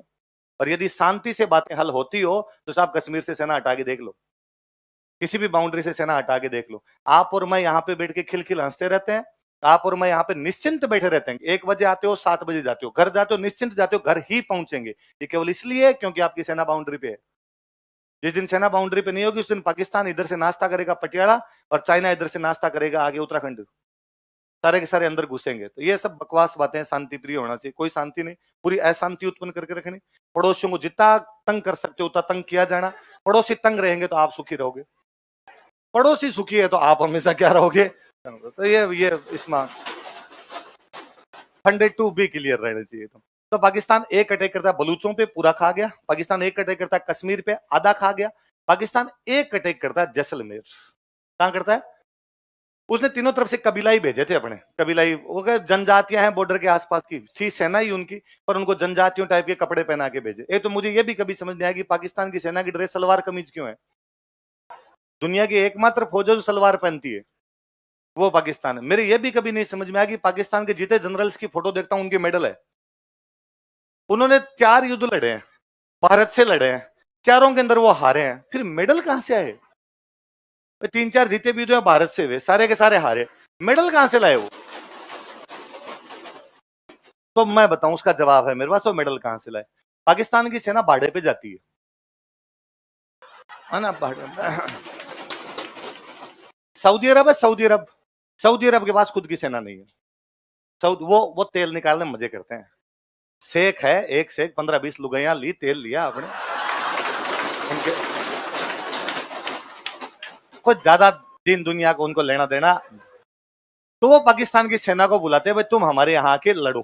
तो पाकिस्तान की सेना वहां छोटा मोटा कोई विद्रोह होती है उनको कूट काट के आ जाती है, और कूट काट कहते हैं इसको भाई साहब दे दो परमवीर चक्र, भाई जो भी उनका चक्र होता होगा ऐसा, फलान जी को दे दो, ये फलान जी खुद ही ऐसे मेडल बांट लेते हैं। आजकल वहां आईएस आ रखा, आईएस है ना। तो पिछले दिनों सऊदी अरब ने इनको एक जगह वास्तव में लड़ने भेज दिया। अब तक तो लड़ने नहीं भेजते थे, अब तो यूं ही था, वास्तव में लड़ने भेज दिया। तो ये चप्पलें हाथ में लेके आए थे, बहुत बुरी हालत हुई थी, बाजवा इनकी हालत खराब हो गई थी। तो बीच में सऊदियों ने इनके पैसे वैसे रोक दिए थे कि मंग तो एक लड़ाई में भेजा तुम, मेडल लटका लटका गए, वहां से चप्पलें हाथ में ले लेके आए। तो अजीब सा ही देश है, इस प्रकार की अजीब ही चीजें होती रहती। तो पाकिस्तान का तो है ना कि एक बार अमेरिका कोई बड़ा जनरल यहाँ पाकिस्तान आया और सेना के सामने सेना की परेड करवाई उसके साथ। तो पाकिस्तान वाले सैनिक पता नहीं क्यों नहाए नहीं थे कई दिनों से, तो कोई इधर खुजली करे, बस मैं सावधान खड़े रहो यार, वो सावधान खड़ा नहीं हुआ जाए। तो पाकिस्तान का जो जनरल था उसने आके, सॉरी अमेरिका वाला जो जनरल था उसने पाकिस्तान वाले जनरल को आके कहा कि अरे ये तुम्हारे जो है ना ये नहाए नहीं कई दिनों से और इनके अंडरगारमेंट्स चेंज नहीं हुए,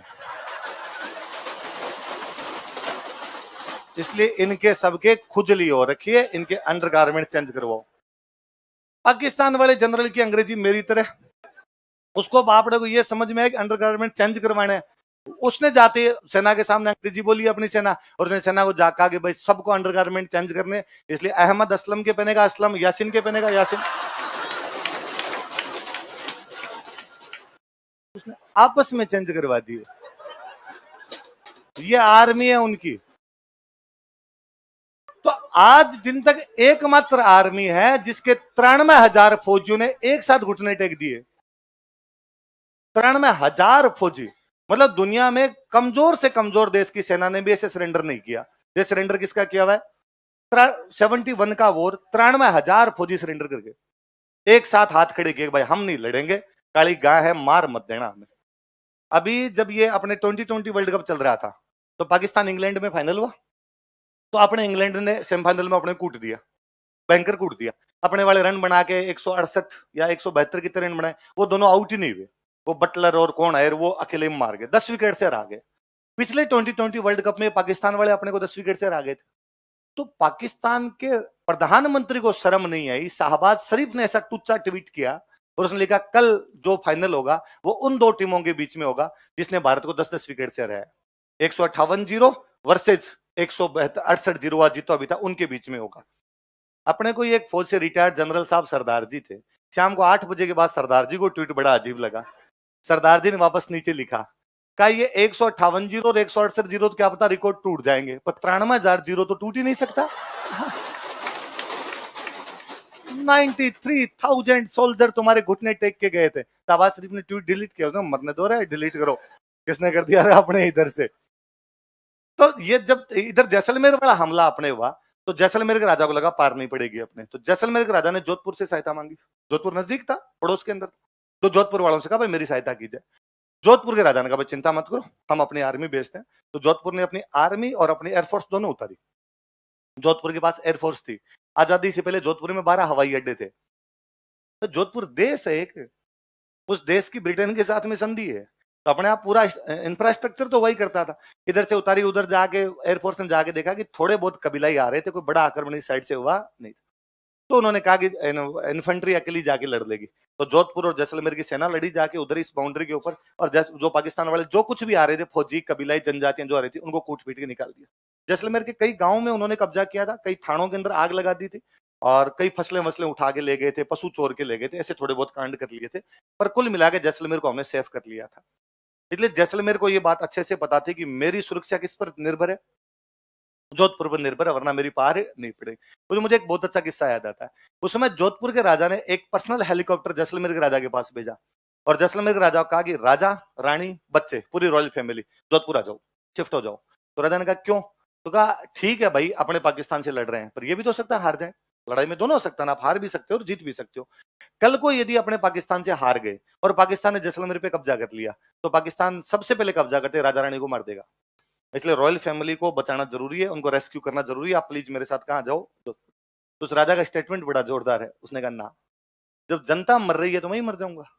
जिस जनता से 1000 साल तक टैक्स लिए थे उसको इस दुख की घड़ी में छोड़ के तो भागा नहीं जा सकता। आज मैं भगोड़ा हो जाऊं, यहां से भाग जाऊं, लोग क्या कहेंगे कि जब सुख के दिन थे हम टैक्स दिया करते तब तो यहाँ बैठा बैठा दादागिरी करता, और एक दिन हमारे लुगाई टावरों को जब मारा जा रहा था सबसे पहले भागने वाला कौन था? राजा। मैं ये कलंक लेके नहीं जाऊंगा, मैं यही रहूंगा, मरूंगा तो मर जाऊंगा, जीऊंगा तो जीऊंगा। आपको सहायता करनी है तो करो, वरना हम अपने दम पर लड़ लेंगे। तब मुझे याद आता है कि इस बार जब तालिबान ने अफगानिस्तान पर कब्जा किया तो सबसे पहले भागने वाला अफगानिस्तान का राष्ट्रपति अशरफ गनी था। राजा का किरदार, आपके जो प्रधानमंत्री, आपका राष्ट्रपति, आपका जो सर्वोच्च व्यक्ति, उसका किरदार कैसा होना चाहिए, इससे बहुत कुछ डिपेंड करता है कि आपका देश कैसा है। यूक्रेन वाला हमला हुआ है, उनके राष्ट्रपति को पता नहीं है कहाँ है, वो पता ही नहीं। कहीं फोटो शूट करवा रहा था, बीच में एक बार वाइफ के साथ फोटो शूट आए थे उसके, ये फोटो शूट करा रहा था पहाड़ों के बीच में। फिर आप कहोगे साहब देश बच जाएगा, देश ऐसे नहीं बचते साहब, आपको फ्रंट पे आके बैटिंग करनी होती है तब आपका देश बच पाते हैं। आप ही पीछे बैठे रहोगे तो देश पे को दूसरे आगे कब्जा ही करेंगे। तो यूक्रेन की हालत खराब, रशिया चारों तरफ से उसके अंदर ही घुसने जा रहा है। उसने सोचा था अमेरिका आ जाएगा, फलाना जाएगा, कोई नहीं यार। और सोचा था कि साहब फलाने रशिया पर ये कर देंगे वो कर देंगे, कुछ ही नहीं हो रहा। आजकल तो उनकी कौन विदेश मंत्री की तरह अपने दिल्ली घूम रही है। तो उसने अभी और कहा था कि भारत बात कर ले रूस से तो हमारे को ये किया जा सकता है, भारत विश्व गुरु है, पहले भी गुरु था, अब भी उसको गुरु की भूमिका निभानी चाहिए। उसने ऐसा ट्वीट किया, उसके नीचे अपने वाली जनता लगी पड़ी थी, अब याद आ रहे हैं। अपने वाली जनता को मौका चाहिए कुछ ना कुछ। तो अपने भारत में एक बहुत बड़े नेता थे, उनका नाम था राम मनोहर लोहिया। क्या नाम था? और लोहिया जी ने नेहरू जी को कहा कि नेहरू जी, राजस्थान की 3 रियासतें बाउंड्री पर है, बीकानेर, जोधपुर, जैसलमेर। कौन कौन सी? तीनों की पाकिस्तान से बाउंड्री लगती है। खुदा ना खास्ता इधर कश्मीर जैसी स्थिति आ गई तो, थोड़े बहुत पर भी कब्जा कर गए तो आप ऐसे कैसे कर सकते हैं कि 3 ये बाउंड्री खुली छोड़ दें? किसी बड़े राज्य में मिलाओ ताकि सुरक्षा करनी आसान हो सके, इन तीनों को इधर मिलाओ। तो इनके भी समझ में आए कि यार बात तो सही है। बाकायदा राम मनोहर लोहिया ने आंदोलन कर दिया, एक पार्टी बनाई, राजस्थान आंदोलन समिति। क्या बनाई? और कहा जितनी भी रियासतें बची हुई उनका फटाफट राजस्थान में क्या किया जाए, विलय। देखो, राम मनोहर लोहिया ने राजस्थान आंदोलन समिति का गठन किया। Ram Manohar Lohia formed Rajasthan movement committee. Ram Manohar Lohia ने राजस्थान आंदोलन समिति का गठन किया। Ram Manohar Lohia founded Rajasthan movement committee. Ram Manohar Lohia ने राजस्थान आंदोलन समिति का गठन किया, founded Rajasthan movement committee. Rajasthan आंदोलन समिति का गठन किया, फाउंडेड राजस्थान मूवमेंट कमेटी, तथा शेष रियासतों के जल्दी विलय की मांग की, and demanded immediate merger of rest of the princely states. तथा शेष रियासतों के जल्दी विलय की मांग की, demanded immediate merger of rest of the princely states. शेष रियासतों के जल्दी विलय की मांग की, डिमांडेड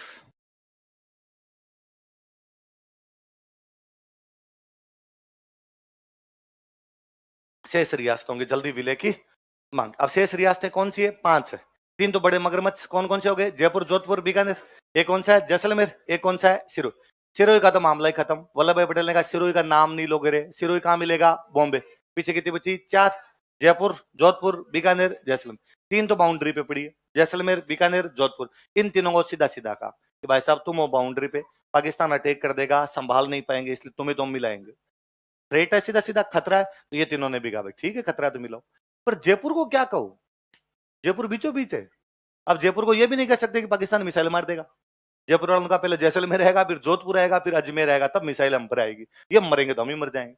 और जयपुर वालों का हम किसी में भी शामिल, उल्टा जयपुर वालों का आप तो एक काम करो, हमें करौली, इधर ये लावा, इधर ये किशनगढ़, इनको मिला के एक अलग राज्य बनाओ। जयपुर अलग राज्य होगा, हम किसी के अंदर भी मिलेंगे। हमारी जनसंख्या 10 लाख से ज्यादा है, इनकम 1 करोड़ से। तो वल्लभ भाई पटेल आ गया है। वल्लभ भाई पटेल ने जयपुर के राजा को कहा कि राज प्रमुख, प्रधानमंत्री, राजधानी। पक्का आ रहे धीमे, बताना नहीं है तो इनको लॉलीपॉप क्या दिए? राज प्रमुख, राजधानी, प्रधानमंत्री। उनको थ्रेट क्या दिखाया कि पाकिस्तान से क्या हो सकता है? हमला। 4 बड़ी रियासतें एक झटके में शामिल कर दी गई। तो चौथे चरण में कितनी रियासतें? चरण भी चौथा, रियासतें भी कितनी? 4। छोटी छोटी या बड़ी बड़ी? इसलिए नाम ये बड़ा राजस्थान, वृहत राजस्थान। क्या नाम रखा? ग्रेटर राजस्थान। लिखो चतुर्थ चरण, fourth phase.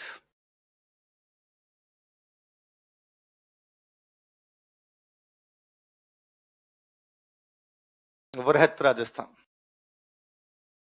Greater Rajasthan.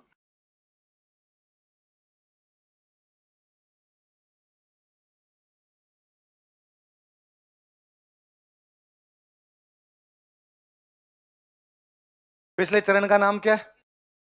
United states of Rajasthan. इसमें 4 बड़ी रियासतें मिला दो। कौन कौन सी मिलाओगे बताओ देखे? जयपुर, जोधपुर, बीकानेर और जैसलमेर।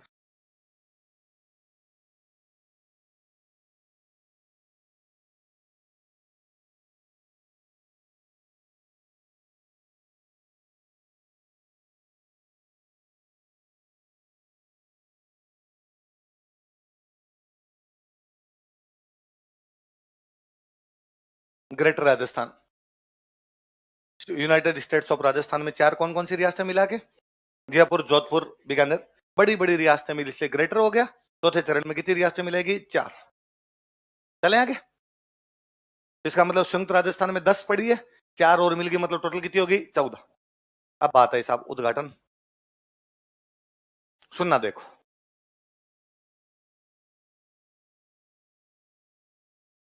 का उद्घाटन कहां किया जाएगा साहब? जयपुर। कौन करे? तो वल्लभ भाई पटेल ने कहा जब सारी रियासतों को मैं मिला रहा हूं तो एक फीता तो मैं ही काटिया हूं, इसका फीता काटने के लिए कौन है? वल्लभ भाई पटेल। अपने वालों से पूछा कब करे, तो अपने वालों का नए साल को। कब करें? नए साल को। कब करो? नए साल। बताओ साहब नया साल कब आता है? अपने तब कैलेंडर फॉलो किया करते, विक्रमी कैलेंडर। कौन सा? विक्रमी कैलेंडर का नया साल आता है चैत्र शुक्ल एकम। कौन सा आता है? अभी नवरात्रे निकले, नवरात्रों का पहला नवरात्र होता है, वो अपना क्या होता है? नया साल। तो अपने वालों का हाँ साहब हमारा ये करो चैत्र शुक्ल एकम को। कब करो? सुना देखो थोड़ा सा। चैत्र शुक्ल एकम कौन सा कैलेंडर है? विक्रमी। कौन सा है? और विक्रमी संवत शुरू हो रहा था 2006। कौन सा शुरू हो रहा है? आज के हिसाब से तारीखें देखो तो वो बढ़ रही थी 30 मार्च 1949। क्या बढ़ रही थी? पर आपने ये याद रखना इधर वाला कब हुआ था बताओ देखिए। चैत्र शुक्ल एकम विक्रमी संवत 2006। देखो विक्रमी संवत और आज वाला जो संवत होता है इसमें 57 साल का गैप होता है। किस साल का गैप होता है? 57 साल का। तो देख लो 1949, 1949 के अंदर आप 57 जोड़ोगे तो क्या जाएगा? 2006। 1949 में 57 जोड़ो तो क्या जाएगा? 2006। प्रस्तावना होगी आपकी, प्रस्तावना पढ़ाई लिखाया होगा आपको कि आज संविधान 26 नवंबर 1949 मिति मार्गशीर शुक्ल सप्तमी विक्रमी संवत 2006। 49 में 57 जोड़ते 2006, तो वहां 2006 आ रहा था, यहाँ पर भी क्या है? 2006। नए साल पहला दिन है। पहला दिन कब आता है अपना? चैत्र शुक्ल एकम। कब आता है? विक्रमी संवत कौन सा है? आज के हिसाब से तारीखें देखो तो उतार लो ऐसा कैसा। इनोग्रेशन कहां किया गया? जयपुर। किसके द्वारा किया गया? वल्लभ भाई पटेल। कब किया गया? चैत्र शुक्ल एकम विक्रमी संवत 2006।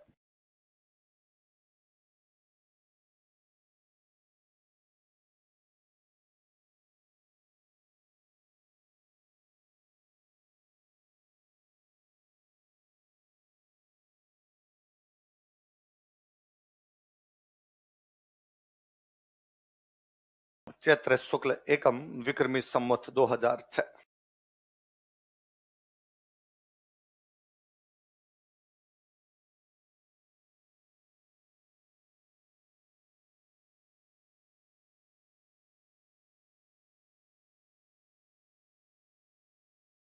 और आज की तारीखों के हिसाब से देखें तो कब है? 30 मार्च 1900। चूंकि हमने ये कैलेंडर फॉलो करना बंद कर दिया विक्रमी कैलेंडर वाला, इसलिए आजकल हम कहते हैं कि राजस्थान दिवस 30 मार्च को आता है। राजस्थान दिवस कब आता है? वास्तव में राजस्थान दिवस आना चाहिए चैत्र शुक्ल एकम। क्या आना चाहिए भाई? हमने ये बनाया इसीलिए था कि नया साल है। मतलब वल्लभ भाई पटेल का मेरा पूरा भाषण पढ़ा हुआ है। वल्लभ भाई पटेल बार बार बोलते हैं आज नए साल के दिन नया राजस्थान बनाने जा रहे हैं। ये बसंत नवरात्रि है। जिस प्रकार बसंत की ऋतु में नवीन कौंपलें आती है, हम चाहते हैं राजस्थान में भी वैसे नई शुरुआत की जाए। ये नवरात्रों के दिन है, शक्ति पूजा है, राजस्थान शक्ति का त्योहार, वो शक्ति की धरती रही है, इसलिए आज चैत्र शुक्ल एकम को नवरात्रों के दिन हम इसका उद्घाटन करने जा रहे हैं। पर अब वो अपने भूल गए, उस कैलेंडर को फॉलो करना ही बंद कर दिया। आप और मनी करते, मम्मी तो कर ही रही। मम्मी का कैलेंडर तो आज भी यही है, तो आज भी हिसाब से तो होना चाहिए कि मम्मी को सम्मान दिया जाना चाहिए। और नया साल कब मनाया, सॉरी राजस्थान दिवस कब मनाया जाना चाहिए? चैत्र शुक्ल। मैं पिछले साल ये राजस्थान दिवस का कोई कार्यक्रम था, तो राजस्थान दिवस के कार्यक्रम में मुझे दूरदर्शन वालों ने बुला रखा था बोलने के लिए हिस्ट्री पे। तो वहां उनका क्वेश्चन था कि भाई राजस्थान दिवस 30 मार्च को क्यों बनाया जाता है? मुझे क्या पता, तो राजस्थान सरकार की गलती है कि 30 मार्च को क्यों मना रही? नहीं नहीं सर, 30 मार्च को मनाती है, क्यों मनाती है? मैं सवाल पूछना चाहता हूँ, राजस्थान सरकार क्यों मनाती है 30 मार्च को? क्योंकि राजस्थान चैत्र शुक्ल एकम को बनाया, ना कि 30 मार्च को। उस दिन तक हमारा 30 मार्च से कोई लेना देना नहीं था। तो बाद में वो खत्म हुआ तो एंकर वगैरह ने कहा अरे यार ये तो आप जोरदारी जानकारी दे गए यहाँ बैठे बैठे। इस बार तो अपने विधानसभा में जालोर के माननीय विधायक जोगेश्वर जी घर गए, विधानसभा में खड़े हुए, उन्होंने कहा ये क्या है 30 मार्च? हमारे पूर्वजों ने इस दिन ये किया था राजस्थान रथ राजस्थान का उद्घाटन, क्योंकि उस दिन क्या था? चैत्र शुक्ल। वो हमारा कैलेंडर था, वो हमारे नवरात्रे थे, वो बसंत की शुरुआत थी, इसलिए मनाया जाना चाहिए। पर अब चूंकि वो कैलेंडर ही खत्म हो गया, इसलिए अपने ये भी खत्म हो गया। तो अब राजस्थान दिवस हम कब मनाते हैं? लिख लो। 30 मार्च को राजस्थान दिवस मनाया जाता है। राजस्थान दिवस इज सेलिब्रेटेड ऑन 30 मार्च। 30 मार्च को राजस्थान दिवस मनाया जाता है। राजस्थान दिवस इज सेलिब्रेटेड ऑन 30 मार्च।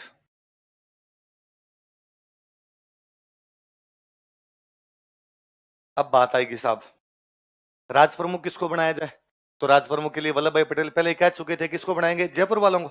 और जयपुर के राजा थे सवाई मान सिंह। कौन थे? ऊपर 3 लाइनें छोड़ के नीचे लिखो राज प्रमुख, 3 लाइनें छोड़ देना, ऊपर लिखो राज प्रमुख सवाई मान सिंह, SMS सवाई मान सिंह। तो ये आपके स्टेडियम में सब इन्हीं के नाम पर है, सवाई मान सिंह जयपुर।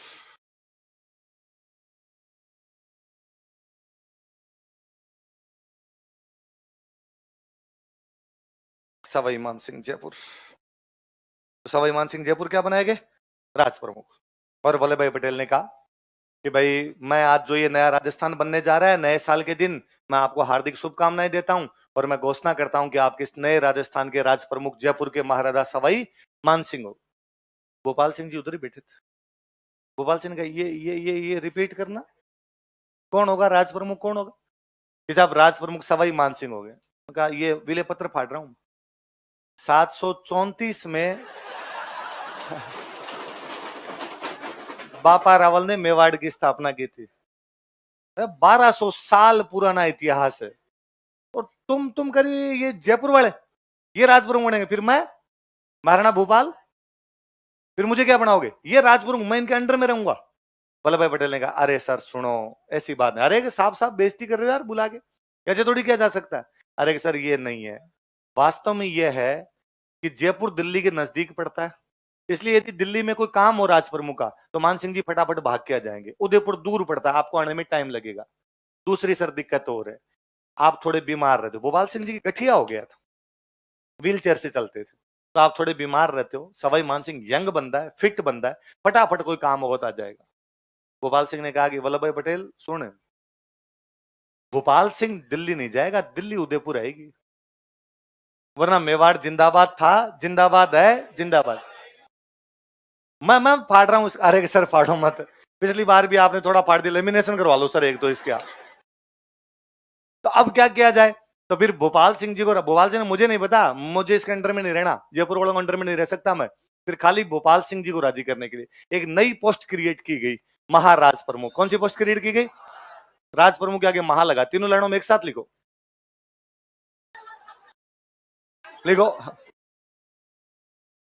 ताकि याद तो रहे कि साहब पोस्ट नहीं क्रिएट, ऊपर वाले तीनों लाइनों में एक साथ लिखा जाए, महाराज प्रमुख। आगे भले नाम छोटा सा लिख दो पर पोस्ट बड़ी होनी चाहिए भाई। महाराणा भोपाल सिंह मेवाड़। भोपाल सिंह जी ने कहा, तुम्हारी इतनी औकात? महाराणा भोपाल सिंह मेवाड़। महा, बस एग्जैक्टली इंग्लिश में भी यही, महाराज प्रमुख। राज क्या के महा लगे, राजा महाराजा अंतर होता ना, तो महाराज प्रमुख महाराणा भोपाल सिंह मेवाड़।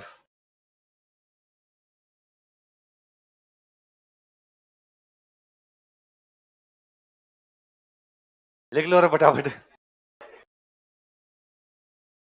राज प्रमुख में महा ही तो लगाना है। तो महाराज प्रमुख कौन बनाए गए? गोपाल सिंह मेवाड़। राज प्रमुख कौन बना दिए गए? सवाई मानसिंह। अब नीचे आ जाओ, राज प्रमुख के नीचे लिखो वरिष्ठ उपराज प्रमुख, सीनियर डिप्टी राज प्रमुख। एक तो वो बैठे ही है भीम सिंह। भीम सिंह कहां के हैं? एक जोधपुर वाले राजा को और बनाया गया, हनुमंत सिंह जोधपुर।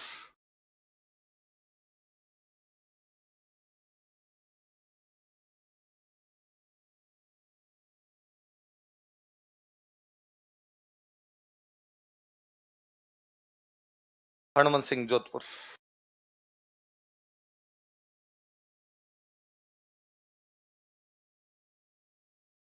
कौन कौन है बताओ देखिए? भीम सिंह कोटा और हनुमंत सिंह जोधपुर। क्या बनाए गए दोनों? सीनियर डिप्टी राज। अब लिख लो जूनियर, जूनियर डिप्टी राज प्रमुख, जूनियर डिप्टी राज प्रमुख। वो सेम बहादुर सिंह बूंदी और लक्ष्मण सिंह डूंगरपुर। जूनियर डिप्टी राज प्रमुख बहादुर सिंह बूंदी और लक्ष्मण सिंह डूंगरपुर।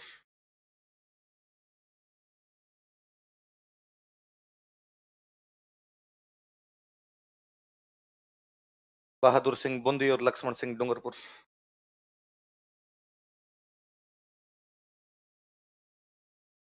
कौन कौन बनाएंगे? बहादुर सिंह। बहादुर सिंह तो इस प्रोग्राम में नहीं आए थे, बहादुर सिंह का रहने दो, अपने को कुछ नहीं बनना। Bhim Singh visiting card check करो, अभी तक इनके पास राज प्रमुख वाले पड़ेंगे नहीं पड़े। बहादुर सिंह के जीवन का एक ही सपना था कि भीम सिंह को राज प्रमुख बनने, वो अपना पूरा कर लिया उन्होंने।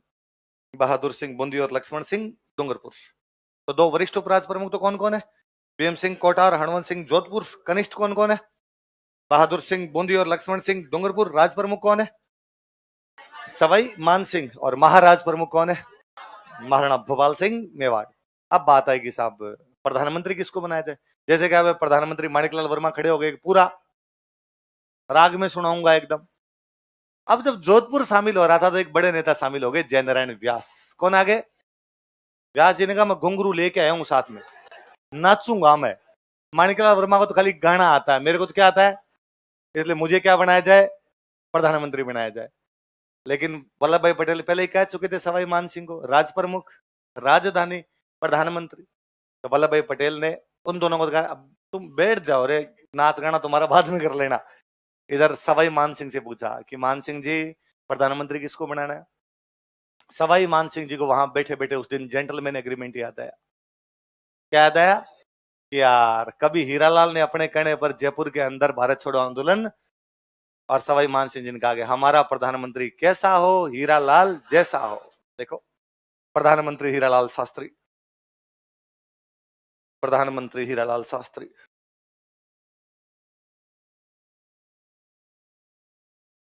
प्रधानमंत्री कौन बना दिए? हीरालाल शास्त्री। और अब जैसे ही कहा भाई कि प्रधानमंत्री किसको बनाया जाता है? हीरालाल शास्त्री। माणिकलाल वर्मा ने, जयनारायण व्यास ने कुर्सियां उठा उठा के फेंकी। ये क्या तरीका है? ये हीरिया तो कल का आया हुआ है, ये हमारे सामने कैसे बन सकता है? हम सीनियर हैं, हमें प्रधानमंत्री बनाओ, हमें पूरे गीत भी आते हैं। इन दोनों को उस कार्यक्रम से धक्के मार के बाहर निकालना पड़ा। इन्होंने यूं मिट्टी उठा उठा के फेंकने शुरू कर दी।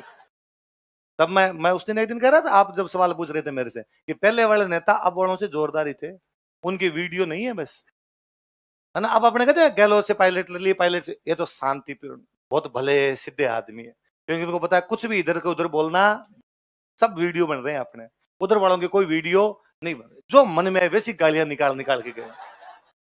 दोनों को बाहर निकालो रे इनको। तो दोनों को बाहर निकाला, व्यास जी को और माणिकलाल वर्मा। उसके बाद उन दोनों ने पूरा जीवन इसमें लगा दिया था हीरालाल को हटाना है, हटा गए थे। हीरालाल शास्त्री को उन्होंने साल भर ज्यादा मुख्यमंत्री नहीं रहने दिया, उससे पहले पहले हटा गए थे हीरालाल शास्त्री को। लिखो अन्य मंत्री। अन्य मंत्री और कौन कौन बने?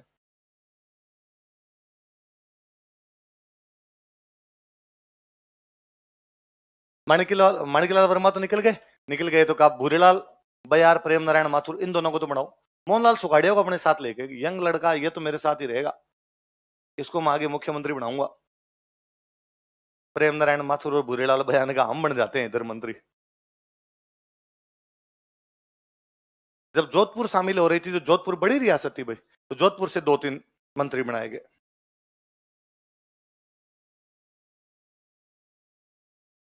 फूलचंद बाफना, नरसिंह कच्छावा,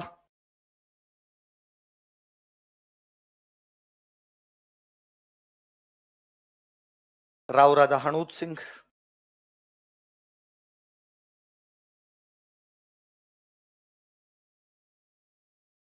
ये तीनों जोधपुर से ले लिए भाई।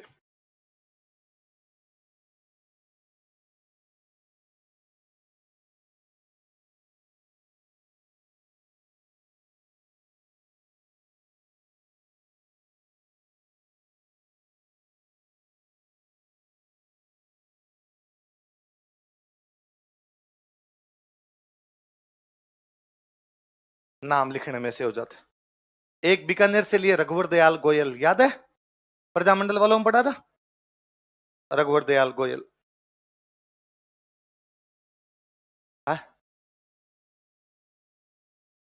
राव राजा हनूत सिंह।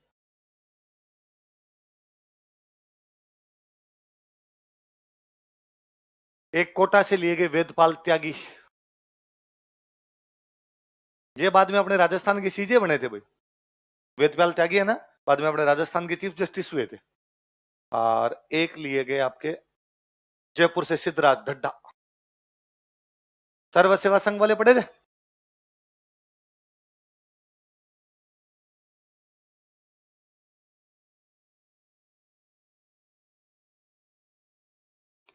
ये मंत्री भाई कौन कौन है बताओ देखे? प्रेम नारायण माथुर, बोरेलाल बया, फूलचंद बाफना, नरसिंह कच्छावा, राव राजा हड़ूत सिंह, रघुवर दयाल गोयल, वेदपाल त्यागी और सिद्धराज ढड्ढा। और इनका प्रधानमंत्री किसको बना दिया गया? हीरालाल शास्त्री। खोटा खोटा नहीं लिखना है, इतने क्यों याद करना? इनके नाम ही नहीं पूछते, यही मैं लिखवा ही देता हूँ, ये भी इतने ज्यादा याद मत करना बोले। हाँ। आज क्या करते हैं मंत्री? हाँ? अशोक गहलोत क्या करते हैं? हाँ? आज मुख्यमंत्री नहीं होता, उस टाइम मुख्यमंत्री को प्रधानमंत्री बोलते। मुख्यमंत्री होता है, कौन है मुख्यमंत्री राजस्थान के? क्या करते हैं? हाँ? सरकार चलाते हैं, उनके नीचे मंत्री होते हैं। बस मुख्यमंत्री हीरालाल शास्त्री है, बाकी मंत्री है। आज सरकार नहीं होती, उस टाइम भी सरकार होती। क्या कंफ्यूजन है तुम्हारे दिमाग में? नहीं कंफ्यूजन तो है, घर से जाके सोचना ढंग से क्या है। अच्छा, अब बात है भाई किसको कितना प्रीव्यू पर्स दिया जाए? लिखो प्रीव्यू पर्स, हेडिंग डाल दो एक, प्रीव्यू पर्स। प्रीव्यू पर्स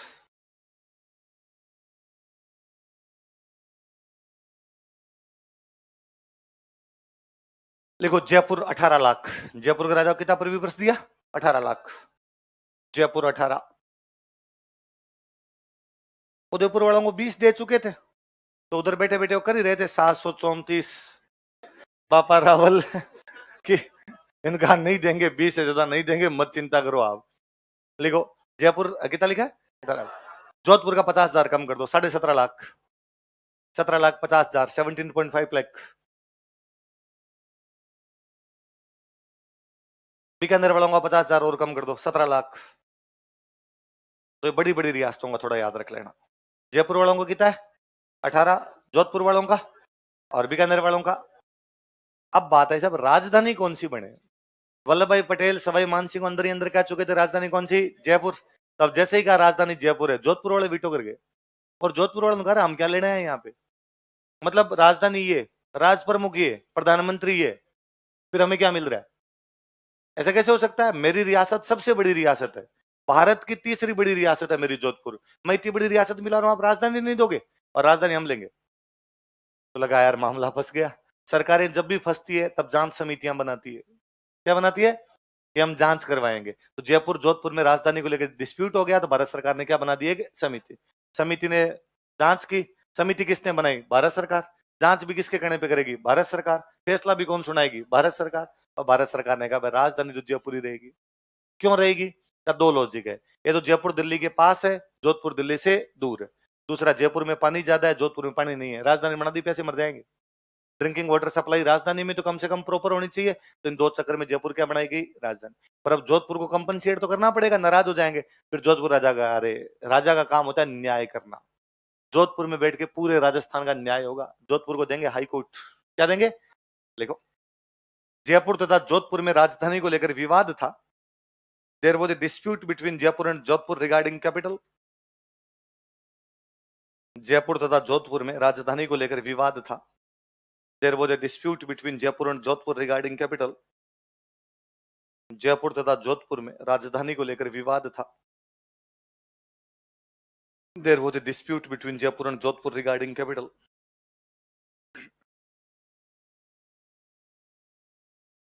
अतः इसके समाधान के लिए सो टू रिजॉल्व इट, अतः इसके समाधान के लिए सो टू रिजॉल्व इट एक समिति का गठन किया गया था। एक कमेटी वाज फॉर्म्ड, एक समिति का गठन किया गया था। एक कमेटी वाज फॉर्म्ड। देखो समिति के सदस्य,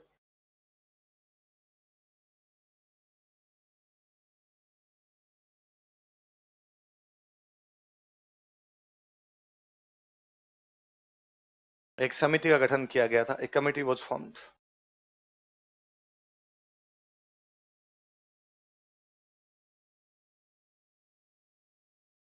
कौन कौन मेंबर है बताओ देखे? B R Patel, TC Puri, SP Sinha. क्या क्या नाम है? B R Patel, TC Puri, SP. B R Patel अध्यक्ष है इसके। तो बी आर पटेल कमेटी थी। कौन सी कमेटी थी? B R Patel committee. और इस समिति ने अपने रिकमेंडेशन दी। इसकी रिकमेंडेशन के ऊपर राजधानी तो क्या बना दी गई? जयपुर। और जोधपुर को क्या दे दिया गया? High court. लिखो, इस समिति की सिफारिश के आधार पर, on basis of recommendations of this committee, इस समिति की सिफारिश के आधार पर, on basis of recommendations of this committee, इस समिति की सिफारिश के आधार पर, on basis of recommendations of this committee, Jaipur को राजधानी बनाया गया। Jaipur was made capital. Jaipur को राजधानी बनाया गया। Jaipur was made capital. Jaipur को राजधानी बनाया गया। Jaipur was made capital. तथा जोधपुर को हाई कोर्ट दे दिया गया। And high court was given to Jodhpur. तथा जोधपुर को हाई कोर्ट दे दिया गया।